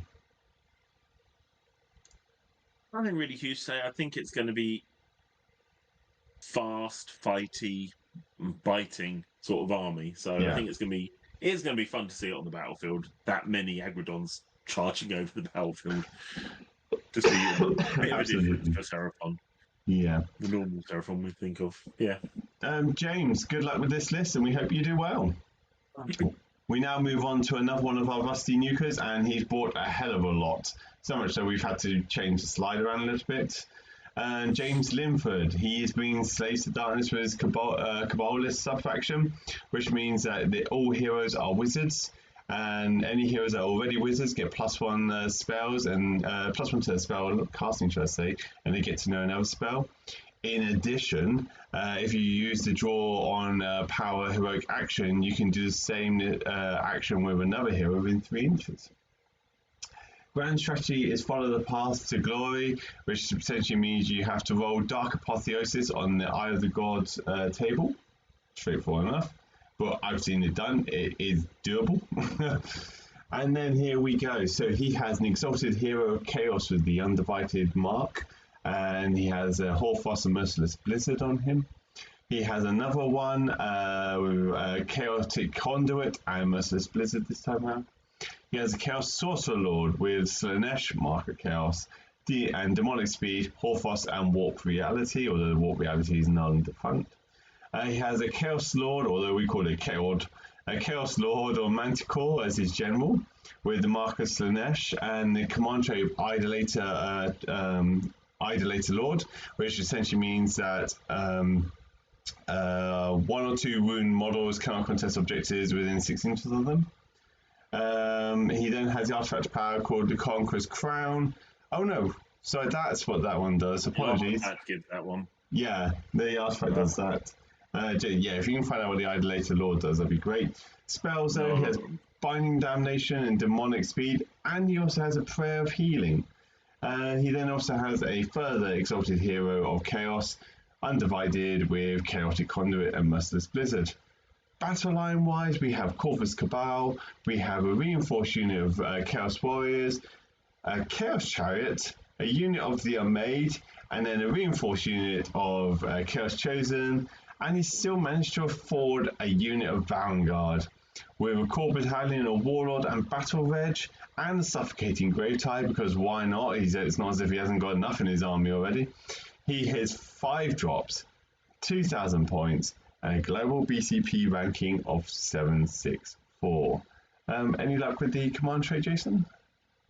Yep, so the Idolator Lord, the general becomes a priest. In addition, you can choose to replace the undivided keyword on every cultist unit to one of the other marks of chaos.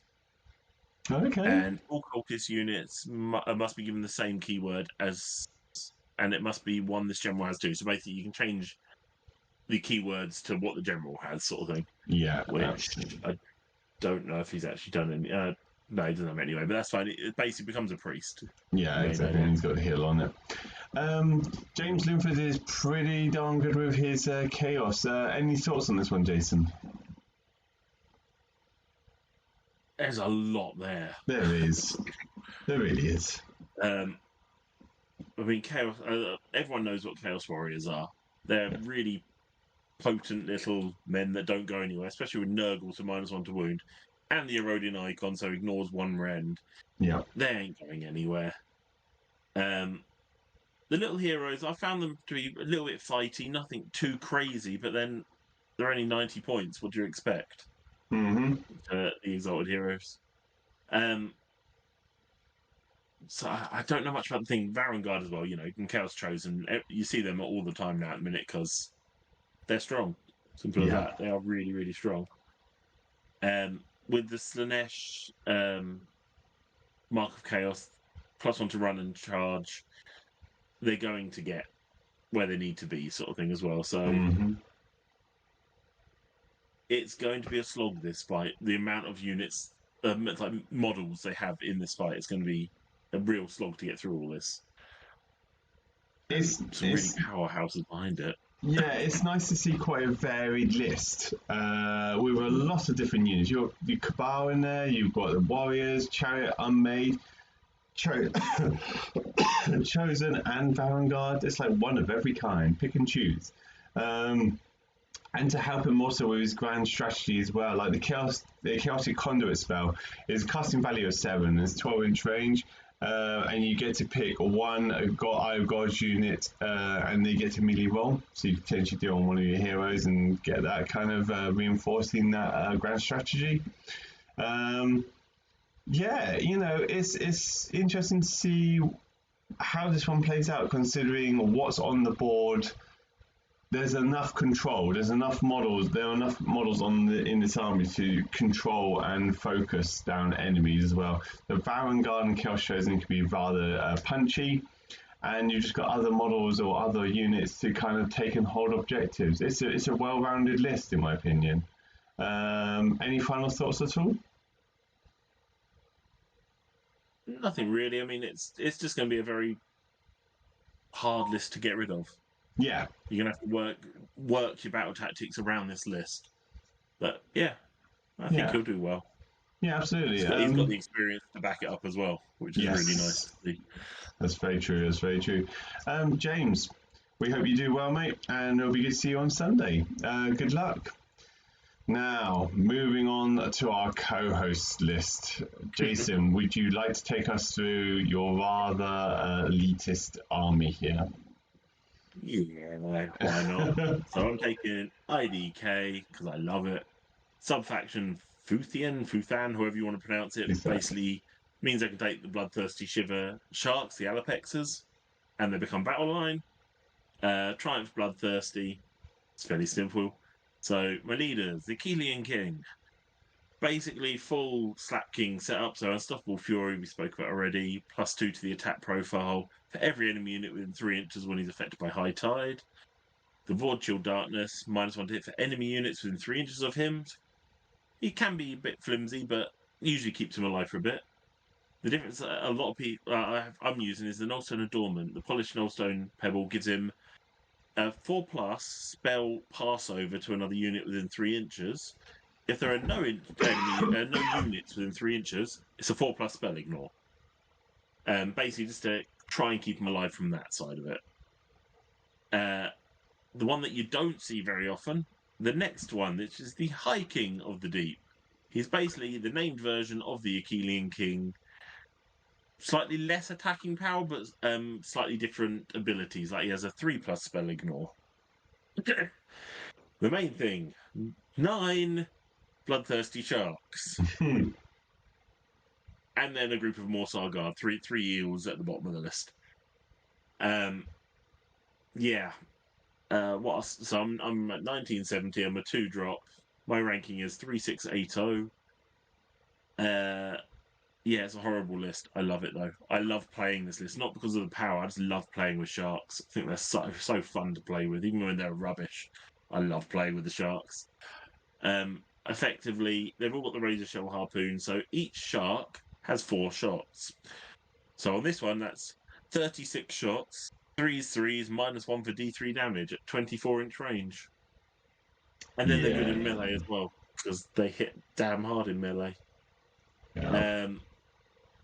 Well, it's the Morsag I've already spoken about. Little eel unit that has the ability to wipe out little chaff units with its once per battle ability. Both of the kings have differing bubbles, but effectively a +1 to hit for melee. So, my sharks. I think everything but the odd attack is 3s and 3s across this army. When you get to the +1 to hit for melee, they kind of become 2s and 3s. It's really quite simple to do what you get. So the only thing I'll say is, just in case you didn't know, Bloodthirsty Shiver at the minute get any 6s to hit for shooting or melee, get 2 hits. So when I'm doing 36 shots, you're normally averaging about, after rolls, after the wound roll, you're probably getting about 33 or something of them through, -1 rem for D3 damage. It's pretty potent. Yeah. That's about it. Oh, my grand strategy, Achillean Pursuit, sorry. Get 3 or more Achillean units wholly within enemy territory. Every single thing on the board is an Achillean unit. They all move 14 inches and fly. So it's really simple for me to play because everything moves the same. Most of the rolls are the same. Everything like that. It's really quite a simple list, but I love this. Yeah, that's me. Cool. What do you think about my army? Yeah, so viewers, I'm just going to put this out on this one. I bet in this kind of just showing a bit of shock and awe in the chat and everything like that. The one thing I would say to you viewers is we've seen this kind of appearing quite recently on a number of meta lists for IDK. Jason was actually considering this many moons ago. It's kind of like he came to me once in one of our daily chats and he goes, I've got an idea. I want to play with sharks and I'm considering taking an army of sharks. And I was like, well, if you want to take it, go for it. Because if you enjoy the army, you enjoy playing as it, great. Even if it does good or bad, if it's a rubbish list, as long as you're enjoying it, go for it. And so he was really kind of building this up and he was looking at it and he did say to me, he said, this has potential actually. And I'm like, okay. And we were talking stats and everything. It's like, wow, it really does. So I just want to say, this isn't Jason jumping on the bandwagon of everyone else doing it. It's almost like reversing. Jason discovered this hidden tactic, and it's almost as if the spies then spread out and told everyone else exactly what potential it has. Because as soon as he did it, it's like the following week, we're watching Honest Wargamer, and lo and behold, someone's taking IDK, someone's taking a shark list, and it's gone 4-1. So yeah, Jason, it's a fun list, mate. I know you've always wanted to do a full shark list. You've managed to do this now. It's slightly more developed since the LGT, but I agree with you. I've tried this one. I mean, I've had this one played against me by Jason, and your Killing King of Alternates are just fantastic synergizing pieces to add into this shark frenzy. The idea that each of these sharks are a singular unit, so you can't blast 3 of them off in one go or anything like that. They don't really take battle shock tests. Well, they don't take battle shock tests. The Morsar Guard are already backed up on that front as well. So, yeah, it's what it is, Jason. It's a great list, and in this instance, it should do well. It hurts, but I think you've got a chance here, mate. I really do. I hope it does well, but I'm going to have a laugh, even if it fails every single turn. So Exactly. Jason, sir, good luck, and we hope you do well. Thank you. Chef says I'll be back in 2 seconds. Yeah, absolutely. So we're now moving on to John Keatley, and he's bringing the only Fire Slayers army in this tournament. He's gone with the Lodge of Lofnir, which means that any Magma Dross in his army get +2 to their wounds, and he also gets to choose 3 man traits instead of 1. He's gone the grand strategy of Slaughter of Sorcery, which means there are no wizards on the battlefield at the end of the game. And then he's gone with a Bloodthirsty Triumph. Leaders, he's gone with the Auric Runefather and Magma Dross as his general with the Axe of Grimnir. The Axe of Grimnir adds 1 to his rend and his damage for 1 melee weapon of his choice. It has to be that he's holding, not one of the beastie ones. And then he's gone with Magma Dross trait, which is Cold Heart Ancient, which means it's a -1 to wound, -1 damage, for any incoming melee weapons attacks. He's then gone for a Auric Runesmiter on Magma Dross with Runic Iron. He's gone for this Heal's Prayer because it's a suitable one to choose. And then also on Adornment, he's gone with a Pouch of Null Dust. And then on his battle line, he has 4 Auric Runestones on Magma Dross. Straight, simple ones. And because he's Lofnir, they become battle line. They lose the Behemoth keyword and become battle line. One of them has Lava Tongue Adult Mount trait, which sounds dodgy. Just Lava Tongue Adult. What were they thinking? Flame Breath. Basically, each Magma Dross has a Flame Breath attack, and normally the attacks are worked out as the number of models it's in the unit is shooting against equates to the attack number up to maximum of 10. But normally, if you're going against elite armies, that can be down to almost 1. So Lava Tongue Adult means that it stands at a minimum of 5 and goes up to 10. And then one of the other ones has Flame Scale Youngblood, which means that when he does a monstrous action, the Stomp one, he adds 3 to the mortal wounds it does, so it's D3 plus 3. Other than that, though, he's in a battle edge.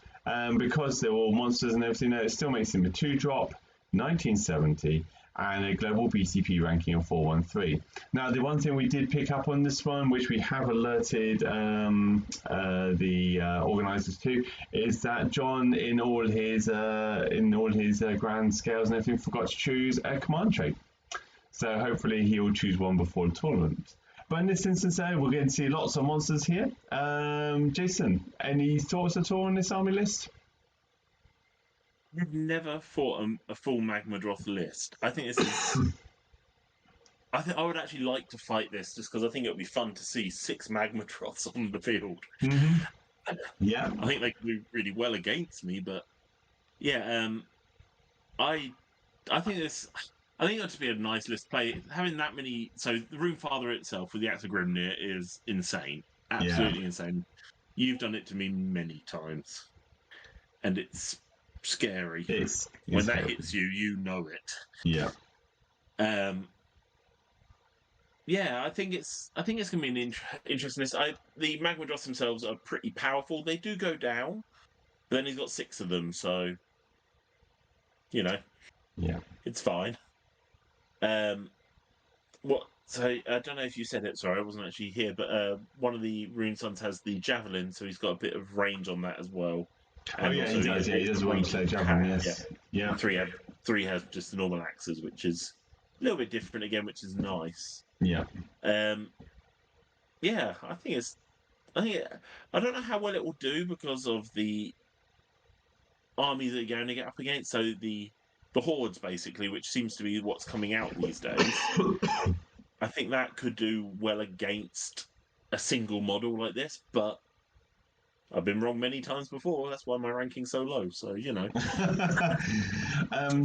The one thing to consider as this one viewers is each magma droth with its +2 wounds are 18 wounds on the 4-up save, and when they're in combat, when they do suffer melee wounding on a 4-up, I believe, they actually then do mortal wounds back against the enemy. So that is potentially you're getting hurt by the magma droth as you're fighting it. But overall, like Jason said, it's a great opportunity to get Lofnir out and on the board for such a tournament. And with 6 magma droths on the board, who's not going to have a lovely time? Any final thoughts, Jason? with 6 models on the board, objective control is going to be an interesting one. Yeah, true. Yes. But then they should be killing things in front of them quite easily as well. So yeah. I think I think it'll be good fun to see. So simple as that. Absolutely. Fighters are always fun to see. Half-naked little dwarf. Angry dwarfs, yes, with loincloths. John Keeley, good luck, sir. We hope you do well. We're now going to move on to another Rusty Nuker. Jonathan Quinn. He has let go of his flesh eaters. Flesh eaters. Effect, yeah, basically. And he's bringing out his Khorne army. He's gone with the subfaction of the Bloodlords, which means that when charging units with the blood letters keyword, cause mortal wounds on a 5-up, and the sequence ends.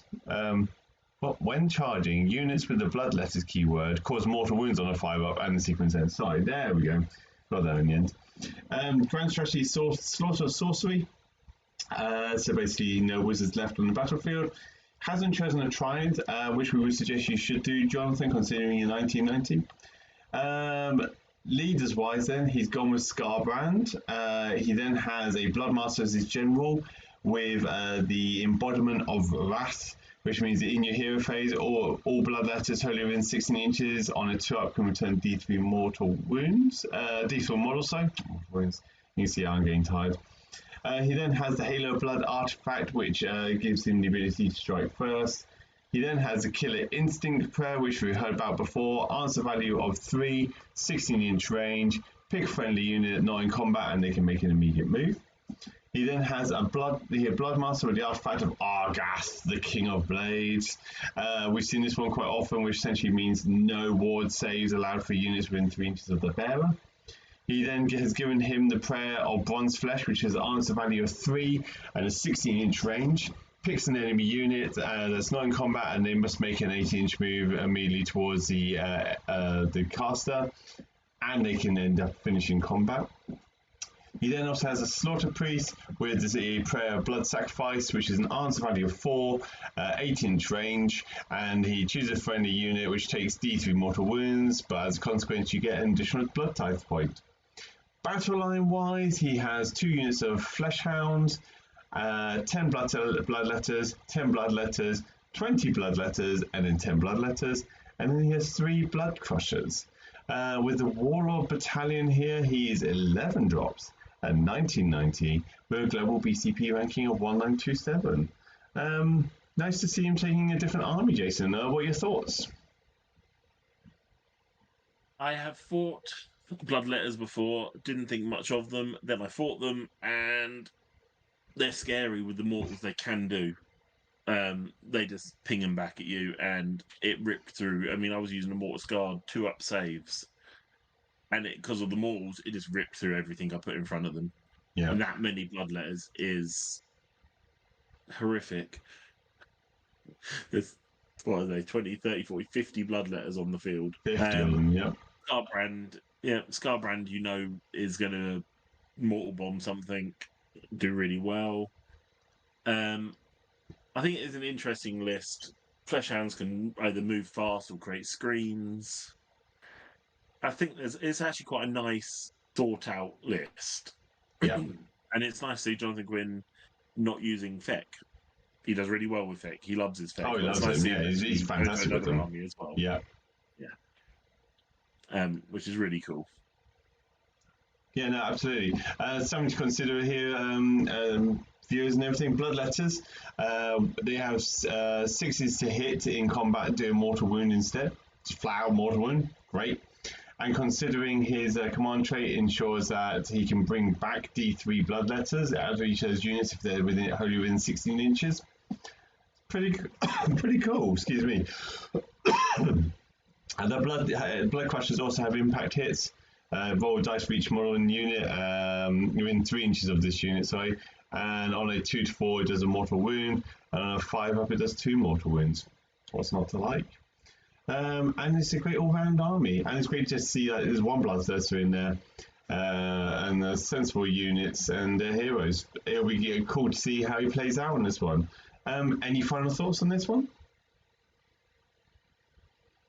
Nothing really. Just be wary of the bloodletters. There's a lot there, and they actually take a lot more to kill than I thought they would.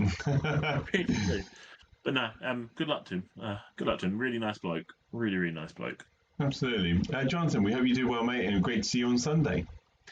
Moving on then, we now go to Kat Binley, who's bringing out our second Gloomspite Gits army, and she's gone Jaws of Morg.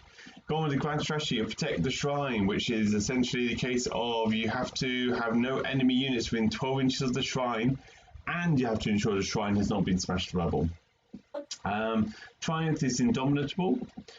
Leaders, she's gone with the Madcap Shaman as his general. Kat, you're being very confident there on that one, I have to admit, but good luck with that. Gone with the Clammy Hand as the command trait, which is you can use the Loon Shrine return ability 2 times at the end of your battle round instead of just the once. Artifacts is the Moonface Moment, which means at the start of the combat phase, she gets to pick 1 enemy unit within 12 inches of the Shaman, and they get an additional -1 to their save. Then she's also got Squiglaw, which is a casting value of 5 on an 18-inch range, and gets to pick a friendly Squig unit in range, and they get to reroll their charges. We then have good old Scragwort in there, a Squig boss, and then we also have Greencrack the Great. Battle line wise, she's opted to go with 2 units of reinforced Squig herds and 1 unit of Moon Clan shooters. Then she has the second part of Greencrack's Loon Court. She has Gobblepalooza, Itchy Nuisance, which is a casting value of 6 in an 18-inch range. Pick an enemy unit, and they have the Strike Blast effect on them. And then a Marsh Crawler Slogoff, giving an 18-inch +1 to hit for melee attacks. Coming in with a Battle Regiment and an Ender Spell of Suffocating Gravetide. She is a 3-drop at 1960 and a global PCP ranking of 2598. Now, things to keep in consideration here is that's 36 squigs in those herds there. That's 72 wounds, and they still do have the ability to do the runaway mortal wounds. Squig Boss can opt to give them additional abilities as long as he keeps up with them, which he'll very easily do. And Greencrack the Great's ability as well is I Dub Thee, which means he can choose an enemy. He can choose a friendly unit within 1 inch of him or 3 inches of him, and basically each time a model dies in that combat phase, they get to fight on death. Quite a different list, I have to admit. Oh, and Greencrack's Loon Court. The actual Loon Court themselves don't have to be attached to Greencrack. They can be his bodyguard if you so wish, but if not, at the beginning of the battle, you choose an enemy objective or terrain piece wholly within the enemy within enemy territory, not wholly within territory. And if they get to there and control it, then for the rest of the battle, they have a 4 board save. So nothing to be not too bad there. Jason, what are your thoughts on this one? Squig Herd are scary still. There's 2 different ways to play Squig Herd from what I've seen. I've experienced both sides of it. Charge them in there, get them hurt a bit, run away, do mortals.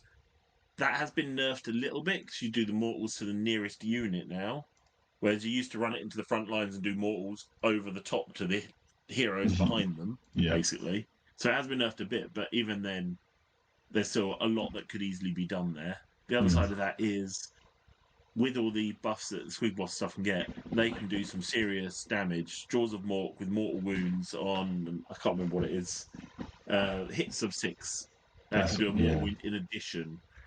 And, you know, it's just weight of dice, basically. You're going to get a fair few 6s, which does a fair few mortals before you've even done the wound rolls, save rolls, things like that. Scragrot with his what is the name of it? Fangs of the Bad Moon. Yep. Yeah. Mortal wound, but mortal wound bomb basically based on the casting roll is really powerful. You've used it against me many times, and it's done multiple mortals. Yeah. I've never seen a Marsh Caller Slog-Off in the list that we've played before in it, but I can understand why. +1 to hit for melee weapons is huge. An 18-inch bubble is a fair chunk of massive. Yeah. Yeah. Shooters are there probably just to fill in the battle line slot of thought, because your shooters. Sorry, just reminded me of our battle. They don't do anything apart from when Paul doesn't want to kill the unit, fires one arrow at them and kills the unit. Yeah, that's very true, sir. That is very true. And a hero as well. It was a hero model as well. So why not? A thing to consider as well with this one, viewers, is that the Squig Herd, because they're under Jaws of Mork, when they charge, they get +1 to their attacks or their gobs. So each Squig in that Squig Herd will be 4 attacks on the charge. And then if they've got a Marsh Caller Slog-Off within the range, that is then 4 attacks for each Squig, 3s and 3s, -1 for 1 damage. The idea they're on 24, 25 mil base as well means that they get to fight in 2 ranks. They'll get an awful lot of Squigs into combat. That's a whole lot of bitey-bities. And like Jason said, with the Squig Boss as well, adding extra bonuses, it just keeps ramping up. So, any final thoughts, Jason? Nothing really. Just remember that those sort of units can be brought back once in the battle at half strength, but even then, that's still 18 Squig Herd. Yeah. So, they die, they come back, they die again. There's a lot of mortal possibilities of mortals there. Agreed. Kat, good luck with this one, especially with your Madcap Shaman being your general. I salute you for that one as a Gits player myself. I hope we both hope you do well. Now we're going to go on to Michael Mayer, another one of our Rusty Nukers and fellow co-host on this. He is bringing out his Skaven with the grand strategy of Claw Masters, which means he has to keep 3 Master Clan or Clan Verminous heroes alive. Straightforward enough. He doesn't have to choose an army faction because basically he gets them within Skaven. Triumph is Indomitable. He has then gone with the Lord Screech Vermin King. He has then backed that up with a Vermin Lord Warbringer as his general, with the command ability of Devious Adversary, which means he gets +2 attacks when it's activated in the combat phase for an enemy unit that's within 3 inches that has not fought yet. Sorry, what? +2 attacks. He gets +2 to his attack profile. Yeah. If when he fights in the combat phase, if he is within 3 inches of an enemy unit that hasn't not fought yet. I see. Gotcha. Thank you, Jason. Thank you. Artifacts then, he's got Warpstone Charm, which is enemy units within 3 inches get a -1 to save. But at the start of each hero phase, you have to roll a dice, and on a 1, they suffer D3 mortal wounds. And then he has the spell Flaming Weapons, which is just great on the Vermin Lord. Greyseer, Jason, can you take over, mate? I need to have a drink, sorry. Yeah. So he's got a Greyseer with the artifact of Skaven Brew, which I don't have written down here right now. Michael, tell us what Skaven Brew does, sir. With Hoarfrost. We'll come back to Skaven Brew in a second. He's got another Greyseer with Merciless Blizzard. He has +1 to attacks. There you go. Thank you. Nice and simple. Master Molder, and a Claw Lord. And his battle line is 40 clan rats, 40 clan rats, 18 giant rats. Oh, in exchange for D3 mortal wounds, it's +1 to attack. So 18 giant rats, and I know one of his favourite models to play with because it is a Hell Pit Abomination. Yeah. And he is coming in at 1940 points, a 6-drop, and he has a ranking of 2417. And what has he got? He's got a Command Entourage to get the extra artifact, a Battle Reg to reduce the count, and then Andorian Acolytes for his Graces to get the extra dice. Yeah, I mean, this is a different list for Michael. We've learned from his practicing and everything that clan rats do what they need to do, which is like the buffering zone. Hell Pit Abomination can be very instrumental in its damage output when it's used. And the giant rats are a sleeper unit, I would potentially say, on this one. 18 of them. They actually have extra rules with them. I don't know if we got those available. I can't remember if we do, but basically the giant rats I do see them as a sleeper unit. Curious to see the Vermin King in this one, but it's great to see him on the board. Vermin Lord Warbringer though, pretty awesome. We know he's a great piece in the Skaven armies, particularly with the flaming weapon, giving him that extra damage. And then Grey Seers are a fantastic hero to use in the current GHB with their casting capabilities. And also the idea that Hell Pit Abomination could potentially come back, and the giant rats as well, thanks to the Master Molder. What are your thoughts, Jason? We know Mike has played Skaven many times. He knows what he's doing. I'm not going to give away the secrets of the army, but he knows what he's doing, and there is a lot of fun there. There's a lot of abilities that need to go off right, but then that's Skaven. If they go off right, they do really well. If they don't, they sort of watch you walk to them and hit them in the face. Yeah. Hell Pit is a really fun piece to have on the board, of which it can be brought back by the Master Molder as well, because it is still a Molder pack unit as far as I remember. Yeah, that's fun. Yeah. Which is nice. It'll be an interesting list to fight because of the amount of models. I mean, that's 80 clan rats. It's 80 models in those 2 units. And then they can be brought back on a 4-up, is it? I think I've written that one down. When a Master Molder on a 3-up, it can return the unit at the same strength within 12 inches of it, so of the Master Molder. So it's not like they're exactly going to go anywhere. Even if they die, they're going to come back. Michael was just letting us know the Hell Pit Abomination can only come back on his War Scroll, not the Master Molder. So. Oh, sorry, it's a War Scroll ability to bring him back. I knew there was something to bring him back. Yeah. And let's not forget Claw Lord. We've heard magnificent tales of Claw Lords felling giants when they've been buffed to the nines and everything. I don't think this Claw Lord will be doing that, but he has capabilities when he wants to. It's great to see you having your Skaven out, Michael. To be honest, it's great to see them over the Corn option. I personally hope you have a great time with them, to be honest. Any final thoughts, Jason? No, just good luck. Yeah. I like you when you play Skaven. You always have good fun with it. Yeah. Oh, the Vermin King can also bring out more clan rats. I'm sure he can. He can call upon them and bring a unit. Yeah. So it's even more potential for clan rats. Well. Yeah. Casting value of 8, range of 13. Pick an enemy unit and roll 13 dice. For every 4+, they suffer a mortal wound. And for every mortal wound that is caused, you get to bring a clan rat unit equal to that size. So say you get 12 wounds through, you get to bring 12 clan rats back. Nice. A unit of 12, which is really quite nice. It's just another fun little fun little part of the army. Yeah. No, it's a cool list, without a shadow of a doubt, and it's great to see differences in this one. And that's the great thing I like about Skaven at the moment. There's no one meta list that I'm aware of personally. And it's good to see people still experimenting to see what can work or may not work. So, yeah. Michael, good luck, sir. We hope you have a great day. Moving on to my list now.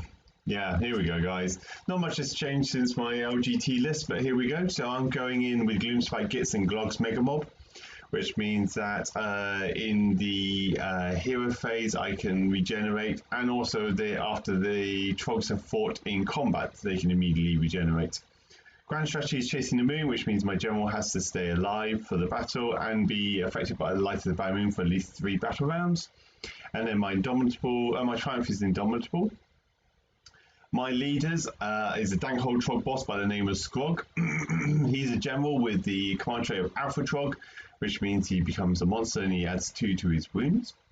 He then has the Glowy House It, which is a 4-up board save, but anytime a wound goes through after trying to save with it, at the end of that phase I have to roll a dice, and on a 1 he eats the damn thing. It happens a whole lot more often than you think it would.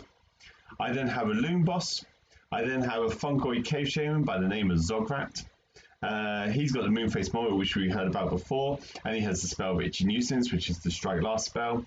I then have a Loon Boss on Giant Cave Squig with the Moon Cloud Sandwich, which is the Lance. Battle line wise, I was 6 Fell Waters, 3 Rock Guts, and then 40 Stabbers.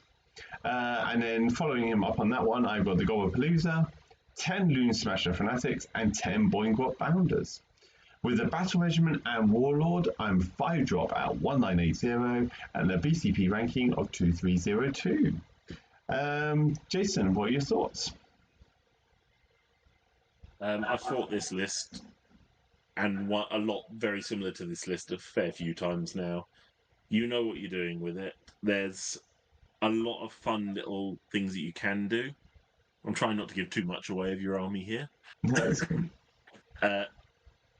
I mean, people, until you brought them, I didn't know what a Loon Smasher Fanatic is, and you know it better than me, so I'm going to say to you, would you like to explain the attack profile of a Loon Smasher Fanatic? Yeah, sure. So, Loon Smasher Fanatic has a strike first capability in its war scroll. The attack is d6 attacks per Fanatic, 4s, 3s, -2 for d3 damage. So when you have 10 of those out, because they hide in the unit, they can either be hidden in this instance in the Gobblepalooza or the Stabbers. When they pop out, they go on for it, and they're the quintessential glass cannon for units because they've got a 6-up ward save because they're essentially wearing pajamas. But when they get in, that's 10 models. They've got 3-inch range on their weapons as well. So even though they're on 32 mil basis, they generally all get in regardless. That's 10 d6 attacks, 4s, 3s, -2 for d3. The Loon Boss can also do all-out attack on them, and if he does so, it means they're on 3s and 3s, and any 6s to wound do a mortal wound in addition. Whole lot of dice rolling, and a whole potential of stuff going in on that one. So yeah, that's what they do. Sorry, Jason, carry on. No, that was it really. I love the Fanatics. I think they're really fun little pieces to play with. Buffed up correctly, even without not buffed up, they can still wreak havoc on anything. Yeah. Like I said, it's a really strong list. You've got some of the fun, like the really fun side of it, but then you've also got the Trogs, which aren't necessarily not fun, but the Trogs that are super tanky and will survive pretty much no matter what you do, sort of thing. So, yeah, just a really nice list. I've had fun playing against this list many, many times. Yeah. With the changes I've done in this one from the LGT, essentially I brought in a Loon Boss and Giant K-Squig to support the Boingrot Bounders, and I took out the Madcap Shaman because I don't think it does enough, and I brought in the Fungoid Cave Shaman instead. So, I hope I do well. I went 3-2 at the LGT, so hopefully I'll get at least one win with this one at this tournament. We'll wait and see how we go. Get 2-1. If I get 2-1, I'll be happy. I'll be very, very happy with that. But yeah, so there we go. Moving on then, we then have Peter Thomas McEwan bringing our first Silverlight Gravelords army with the Legion of Blood. subtraction, which means if a hero is 3 inches or more, if a hero is within 3 inches of an enemy unit, they are bloodthirsty and they get +1 to attack. If they're more than 3 inches away, they are empowered and get +1 to their casting, dispelling, or unbinding. Grand strategy is Empire of Corpses, which means that 3 or more summonable units have to be replaced during the battle. And the triumph he's opted for is Inspired. Leaders, gone with Neferata on this one with the spell of Waste Away, which is casting value of 6 and an 18-inch range. The effect is a -1 to wound rolls and -1 to damage rolls. And if the unmodified casting is 9 up, you can do this to 2 units instead of 1. Then gone with the Vampire Lord as General with the command trait of Doomed Minions, which means after deployment you pick D3 enemy units. And any melee attacks by friendly units hit on a 2-up if they're within 3 inches of the general. Artifact is the Cloak of Mist and Shadows, which essentially makes him ethereal, ignores all positive and negative modifiers to his save, and then he's got the Hoarfrost spell. Battle line wise, been very gentlemanly on this one, so thank you, Peter. We've gone 20 zombies, 10 direwolves, 10 direwolves, 5 blood knights, 5 blood knights, 3 fell bats, 3 fell bats, and 20 graveguard. 2 battle regiments makes him a 2-drop at 1970 and a BCP ranking of 12,354. It's actually really nice to see an army that's not full of zombies. Jason, what are your thoughts? Exactly that. It's got zombies in there because they're a key part to the army, but it's not just a zombie horde, which is really nice. You've got a good selection, a well-rounded list. It is a really nice list. There's not really much else to say. I mean, they've got a lot of models actually on the board. As you know, people say they can be taken down quite easily. They ripped through half my army one time when they're properly Hoarfrosted up. They are scary to me. Yep. Blood Knights. I mean, they're not crazily powerful Blood Knights, but then they don't die very easily because they've got really, really good saves. I think it's an interesting list in terms of a rounded Soulblight list, not zombie spam, skeleton spam, basically. Yeah. So it is nice to see that by a long way. No, absolutely. I think this looks like a well-rounded list. Got lots of movement capability. Got the units in there that you may want to do what they need to do. Graveguard, nothing to snort against. Good done well to get him into 2 drops. So, it's been pleasant to see this one on the battlefield without a shadow of a doubt. Any final thoughts on Peter's list? No. No problems. Well, Peter, good luck with this one, sir. We hope you do well. And thank you for not going zombie spam. Moving on, Jason, would you like to take us through our final IDK list? Third and final IDK list. So, subfaction Nautila makes the Leviathan battle line, and also gives it access to a monstrous action that basically makes the mount attacks -3 rend. So really powerful. Makes the Leviathan really, really powerful. Yeah. Achillean Pursuit Grand Strategy is exactly the same as my one. So 3 or more Achillean units wholly within enemy territory at the end of the game. For him, that's the King, Sharks, and Leviathan. So just get 3 or more units of those across the line. And Triumph of Bloodthirsty, so reroll charge. Leaders-wise, he has the Achillean King. Slightly different build, though, which is quite interesting. The artifact, Potion of Hateful Frenzy, gives once per battle ability to +1 to hit, +1 to wound, +1 to attack, +1 to run, and +1 to charge. It's basically +1 across the board, mostly. But at the start of the next hero phase, you suffer D3 mortals and cannot pile him. So you're basically going for that all-out hit in one turn. The mount trait, Void Chill Darkness, exactly the same one everyone's had, -1 to hit for a 3-inch bubble. The Sharian Tidecaster, 1-cast wizard.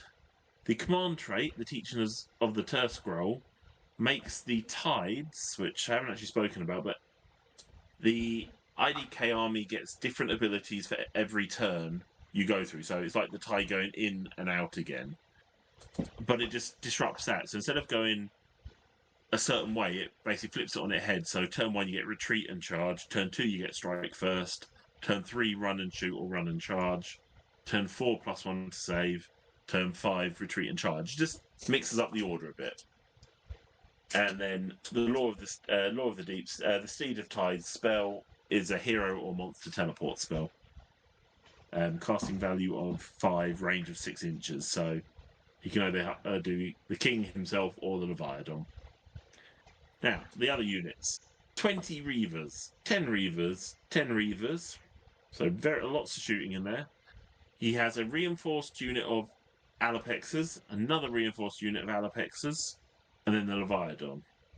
So, effectively, lots of bow and arrow guys. So, 20 Reavers, that's 40 shots, without any bonuses or buffs or anything. 3s, -1 for 1. 40 shots, yeah, and then the other ones are 20 shots, 18-inch range, so really powerful. The Alapexes, they're not Bloodthirsty Shiver, so they don't get the 6s to hit do double hits. This is one of the weirdest parts of the Alapexes.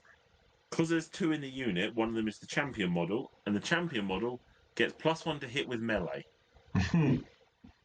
So you actually have to, although it's 2 sharks in that unit, you actually have to roll them separately anyway. So it's a bit more fiddly. But it's still good. I mean, I like sharks. You saw from my list, I like sharks. The Leviathan, the mount trait of Ancient, gives him a... Have I got it written down? Yeah. If you have a rend of -1, it becomes no rend. Anything above -1, it doesn't affect. So it's only for -1 rend attacks. Right. Apart from that, he still has a 12-inch bubble, +1 to save, +1 to hit for if the enemy unit is wholly within that. Mainly for the it's only for Nomati, that one, so that'll be for the Reavers, so they can shoot on 2s and 3s. It's a rounded list. I think it's an interesting list. It's different than everyone else's list. I mean, you've seen 3 different IDK lists completely, but this one even takes the king slightly differently. Anyway, he's 1990. He's a 1-drop, and he has a global BCP ranking of 8744. Yeah, you've heard my thoughts, so... Paul? Yeah, no, Grey Flesh is just pointing out, Jason, I don't know if you want to check this, the Steeds of Tides spell, he says it's only for non-monster heroes, so I don't know if you want to have a quick check on that one. My thoughts, though, hell of a lot of shooting on this one. It'd be interesting to see how it holds up against a combative army. Like Leviathan and the Alapexes could be caught out, but at the same time, you are talking Leviathan and 4 sharks there, so... You know, the not exactly slow, and the Killing King is also is, we all know, it's always quite punchy. The one thing that we did pick up on this one, Ross, was where you've chosen the Potion of Hateful Frenzy. Then, whilst we understand why you potentially have taken it, the idea that, if I'm right, Jason, the Killing King will be more often than not always getting the bonuses already for the most part. So you could have possibly opted for another artifact to give you better options. But, you know, it's a great artifact to have for him. And overall, it looks good. You've got plenty of shooting capability there. And then with your boat as well, your terrain piece, put one of those units of Reavers in there. If it's like fully set up, you can put full 20 in there. At least then you're getting the cover save as well. Yeah, it's cool to see 3 very different lists for IDK coming to this tournament, and it'll be interesting to see how this one does. Any final thoughts? Nothing really to call out apart from it's just nice to see, yeah, like you say, different lists, different IDK lists. I think there is a lot of play with Reavers and Nomati in general, but I just wanted sharks. Otherwise, I'll take them. I've got them painted up there. I just haven't actually put them in my list this time. No, of course. And it's really cool. It's sort of a mix of the two, which I really do enjoy. Yeah. Well, Ross, we hope you do well, sir, and good luck. Coming into the final furlongs here, we've got a couple more lists to go. We're now going to Ryan Bevan, who is bringing Slaves to Darkness and the Cabalist's sub-faction, which once again makes heroes or wizards, going on from there. Grand strategy is follow the path of glory, which is the same as we've seen before. They have to roll Dark Apotheosis on the Eye of Gods table. And then the triumph is bloodthirsty. Leaders, he's gone with a Chaos Sorcerer Lord with a Slanesh Chaos mark, and then gone with Demonic Speed and Hoarfrost. Second Chaos Lord, which is undivided this time, with Chaotic Conduit and Merciless Blizzard. And then Chaos Lord on Karkadrak as a general, with the mark of Chaos being Nurgle. Command trait, Shaman of the Chilled Lands, giving him access to the Antorian Locust spells. Artifact is then the Conqueror's Crown, which essentially means that 1 or 2 wound models can't contest objective within 6 inches of him. And then he has the Binding Damnation spell as his selected spell in this instance. Battle line, he has a unit of Chaos Knights, second unit of Chaos Knights, both with the Mark of Khorne Chaos marking. He then has Chaos Warriors with the Nurgle mark, that's a reinforced Chaos unit, Chaos Warrior unit. Yeah, he has a Nurgle mark and then obviously Eroding Icons, we have seen a couple of times now. He then has a reinforced Chaos Chosen unit with the Slanesh mark of Chaos and then the Banner of Screaming Flesh. And then we have Vanguard with the Core mark, coming in with a Warlord, no Ender spells. He is H-drop at 1960 and a global BCP ranking of 17170. So very similar to what we've seen in other lists, Jason. Any thoughts on this one at all? We've already gone through lists very, very similar. The Banner of Screaming Flesh gives +1 to attack on the charge, so it's just another way of doing that. There's not really much to say apart from it's very similar. It's still got a lot of force in there. You've got a lot of speed with the Knights, especially Khorne. You get the pluses on the charge as well. So it's going to be I would have expected something like a fast charge in and block you in, but with 8-drop, maybe. You never know. But he's got Vanguard, Chaos Chosen, big Chaos Warriors, you know what I mean? It's a lot of armour. If you consider 2 units of Chaos Knights there and Vanguard, that's 5, 10, that's 10 Knights and then 3 Vanguard. He's got Chaos Warriors and Chaos Chosen. So these aren't getting lifted anytime soon. And then the Chaos Heroes do what they do best. Chaos Lord and Karkadrak is also going to be quite cool, having alongside either the Knights or the Vanguard, should I say. It's a true Chaos Knight, it's Chaos Army. It's the kind of thing I probably would take, because I just love the idea of armoured warriors over like the thinner, paler kind of models, or the mortals, or the more. So yeah, it's a cool one to see there, definitely. Any final thoughts? No, I've already said loads about this. No, absolutely. It's going to be hard to lift the army, simple as that, really. Yeah, Ryan, we hope you do well. And you enjoy this tournament, definitely. Good luck. We now move on to Sam Barker, bringing the only there's my list. Bringing the only Beast of Chaos army, I believe, to this one. He has brought the subfaction of Dark Walkers, which means at the end of your movement phase, you can choose 1 unit of Gores, Ungores, or Ungor Raiders, and a unit within 9 inches of the edge. Oh, they can be brought on within 9 inches of the edge, and they can be. Sorry, Jason. Sorry. If they're within 9 inches of the board edge, they can be taken off, and then Ungor Raiders unit. Yeah. Yeah, and they can be brought back on anywhere outside 9 inches from enemy units. The grand strategy is protect the Herdstone, so no enemy units within 9 inches of the Herdstone, and it can't be smashed. And then Triumph the Bloodthirsty. Leaders, he's gone with a good old Doomball as his general, with the command trait of Bestial Cunning, which means that after deployment you pick 1 friendly reserve unit. When this unit is set up, it can be set up within outside 7 inches instead of 9 inches. And then he has the Brave Blast Trumpet, which is once per battle at the end of the moon phase, you can roll a dice, and on 2 up you can summon either a unit of 10 Gores, 10 Ungors, or 10 Ungor Raiders, and then they just come on. On a 1, they still come along, but they come a turn later, essentially being like delayed. He then has a Grey Bray Shaman with the Hoarfrost spell. He then has brought Be'lakor in. He then has 10 Ungors, 9 Bulgors, 10 Ungor Raiders, and then we see the Beast of Chaos, Zangor Enlightened coming in, 6 of those times 2, and then a further 10 Ungor Raiders. Battle Edging. Oh yeah, that's right. I was just I don't understand why it's 2-drop, but yeah, I can see why it's 2-drop. 2-drop 1950 with a BCP ranking of 1693. Doesn't seem a lot on the field there for 2,000 points. What are your thoughts, Jason? Well, if you imagine the Bulgors, 9 of those is a huge points investment into it because we've seen them before. Oh yeah, because that's not 210 points for 9. No, that's okay. Whole lot more there. Okay, that makes sense. 630. So yeah, it's a lot more. It's the way War Scroll Builder and BCP hold them. It's just a bit weird. Yeah.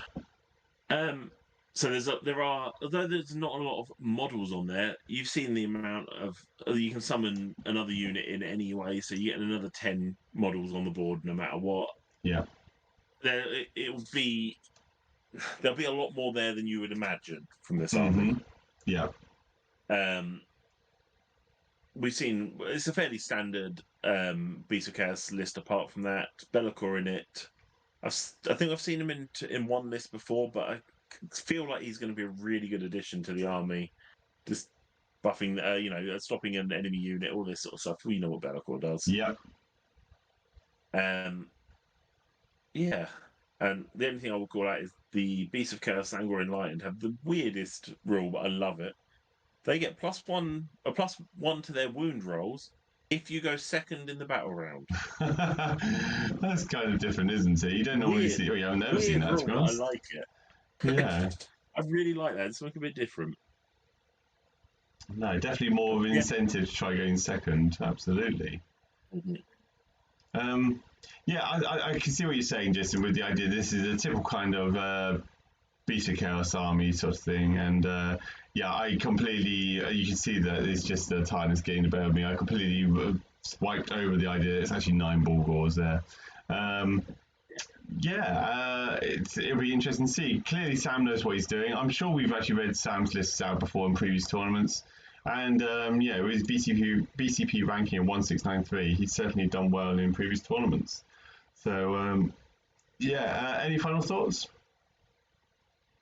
Nothing more to add than that. No, absolutely. Sam, good luck, sir. We now go on to Steve Fitzsimmons, bringing our second and final Soulblight Gravelords list with the Legion of Knights, the same as we've seen before, and Empire Corpses, so having 3 summonable units brought back. This time, though, we see that he... Sorry? This is Legion of Night, the other one was Legion of Blood. I do apologise. So Legion of Night means that basically once per turn you can charge in the enemy charge phase. Okay, yeah, definitely different. Leader-wise, he has brought instead a Vampire's Lord on Zombie Dragon. Great to see. With the spell of Vile Transference. That is a casting value of 6 and a 9-inch range. You get to pick an enemy unit and roll a dice for the wounds characteristic. Pick an enemy unit and roll dice for the wounds characteristic, and for every 5 up, they suffer 1 mortal wound and you heal 1 wound. If the unmodified custom roll is a 9+, then the mortal wounds work on a 4 up instead. Kind of cool.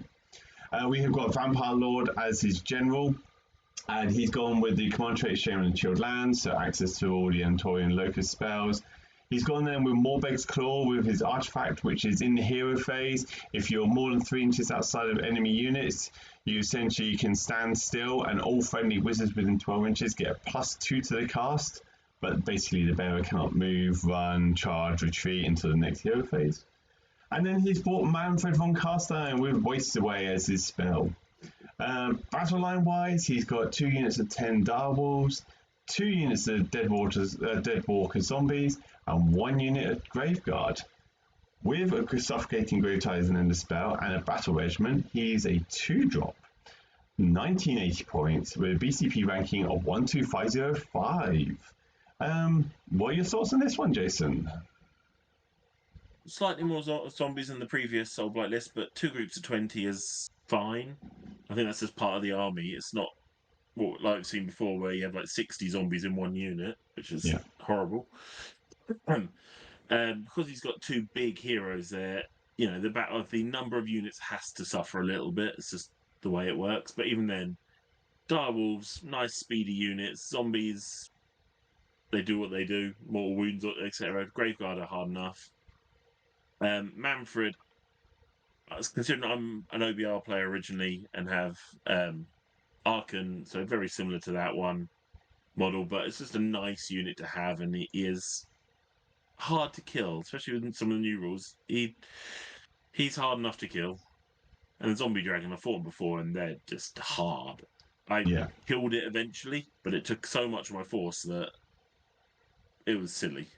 Mm-hmm. But I think it's a nice list. I think it's not going into the full-on spam list like I've done, but still. It's good to see. I do applaud the SBL players in this tournament for just stepping outside the meta lines, but still bringing powerful lists or potentially powerful lists. It's a good one. Steve, good luck, sir. We hope you do well. And as we move on to our final list, which is great, clearly I'm flagging here, so I do apologise, guys. We have got William Holly with the KO, bringing in Barracks on again, which is a +1 to hit and wound rolls for units that make a charge. Grand strategy is rule the sky, so like before, have at least one sky vessel alive and no monsters that can fly on the battlefield. Inspired Triumph. He's then got the Engine Master with the Engine Harness, with the Pouch of Null Dust. He then has the Etheric Navigator with the Voice Stone Orb, which in this instance is an auto unbind once per battle.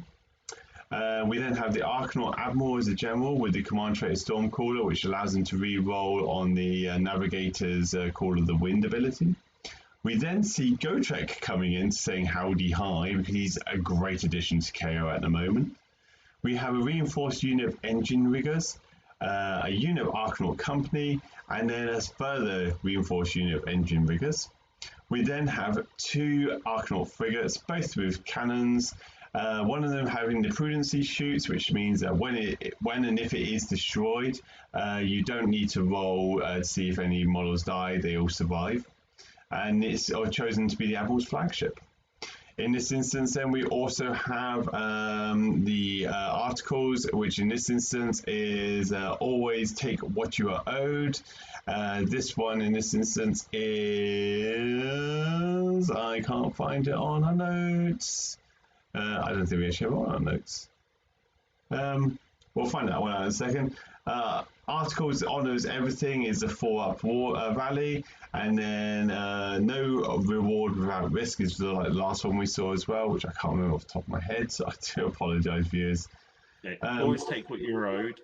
You pick one friendly Archnaut company, and those models count as 2 as an objective. Thank you. And the footnote, there's no reward without risk. Once per battle in your charge phase, you can attempt to charge with one friendly KO unit within 18 inches of the enemy. So basically a 3d6 charge. 3d6 charge per unit once per battle. Thank you, Jason. Coming in with 2 battle regiments, he's a 2-drop, 1980, and a BCP ranking of 496. So once again, another very confident tournament player. Jason, we'll go check there. What do you think of this list? I've seen KO and Gotrek lists working really, really well. So his frigates are they'll get damaged, but then the Engine Riggers heals them anyway. Not as shooty. Still, it's KO, so it's still fairly shooty in there, but it's just a nice, confident list. Everything meshes well with each other, so it will do well. And with the abilities, if used correctly, which I'm sure they will do, you can buff everything up to craziness with this. Re-rolling loads of stuff, everything. I think it's another very strong list, this one. Very, very strong. Gotrek and KO at the minute is absolutely insane. It is. He works so well with the army. He does. He can't go on the boat, admittedly, but he still works so well with them. And I expect this will do well as well. It's interesting to see that they have a lot of Balloon Boys again. over the Thunderers, and perhaps this is the way that the Metalists will be built for KO. But I'm for one of I like the idea of that one. I love the Balloon Boys, particularly the Engine Riggers. I think this could do well, and with William kind of controlling it or handling it at the helm, with his capability, I think this could do top tables almost if it goes in the way he wants it to. Any final thoughts at all? That's it for that list. I think it's, yeah, like you say, strong list. Yeah, Very strong list. absolutely. And with that, ladies and gentlemen, we have reached the end of the army lists. Thank you so much for bearing with us. It's another late finish for us, but more or less 3 hours to the point, so can't complain on that one. I just want to say a big thanks to SavageHammer as well for allowing us to go over their tournament army lists and to see what will be potentially on the board for those who are playing. To everyone who is attending, good luck, everybody. We hope you have a fantastic Sunday. It's a one-dayer, so 3 matches on a Sunday as well. What's not to love? Jason, any final thoughts for this at all? Just to say, come say hello on the day if you are coming. Yeah. We'll both be there. We'll both be running around, crying when our armies fail horrifically, like we normally do. Yeah, absolutely. But no, come say hello. Be good to actually put some faces. Names to faces, yeah, absolutely. Guys, we're going to leave you there. We hope you sleep well, and we will all see you on Sunday. Thanks so much for watching, and good night. Bye.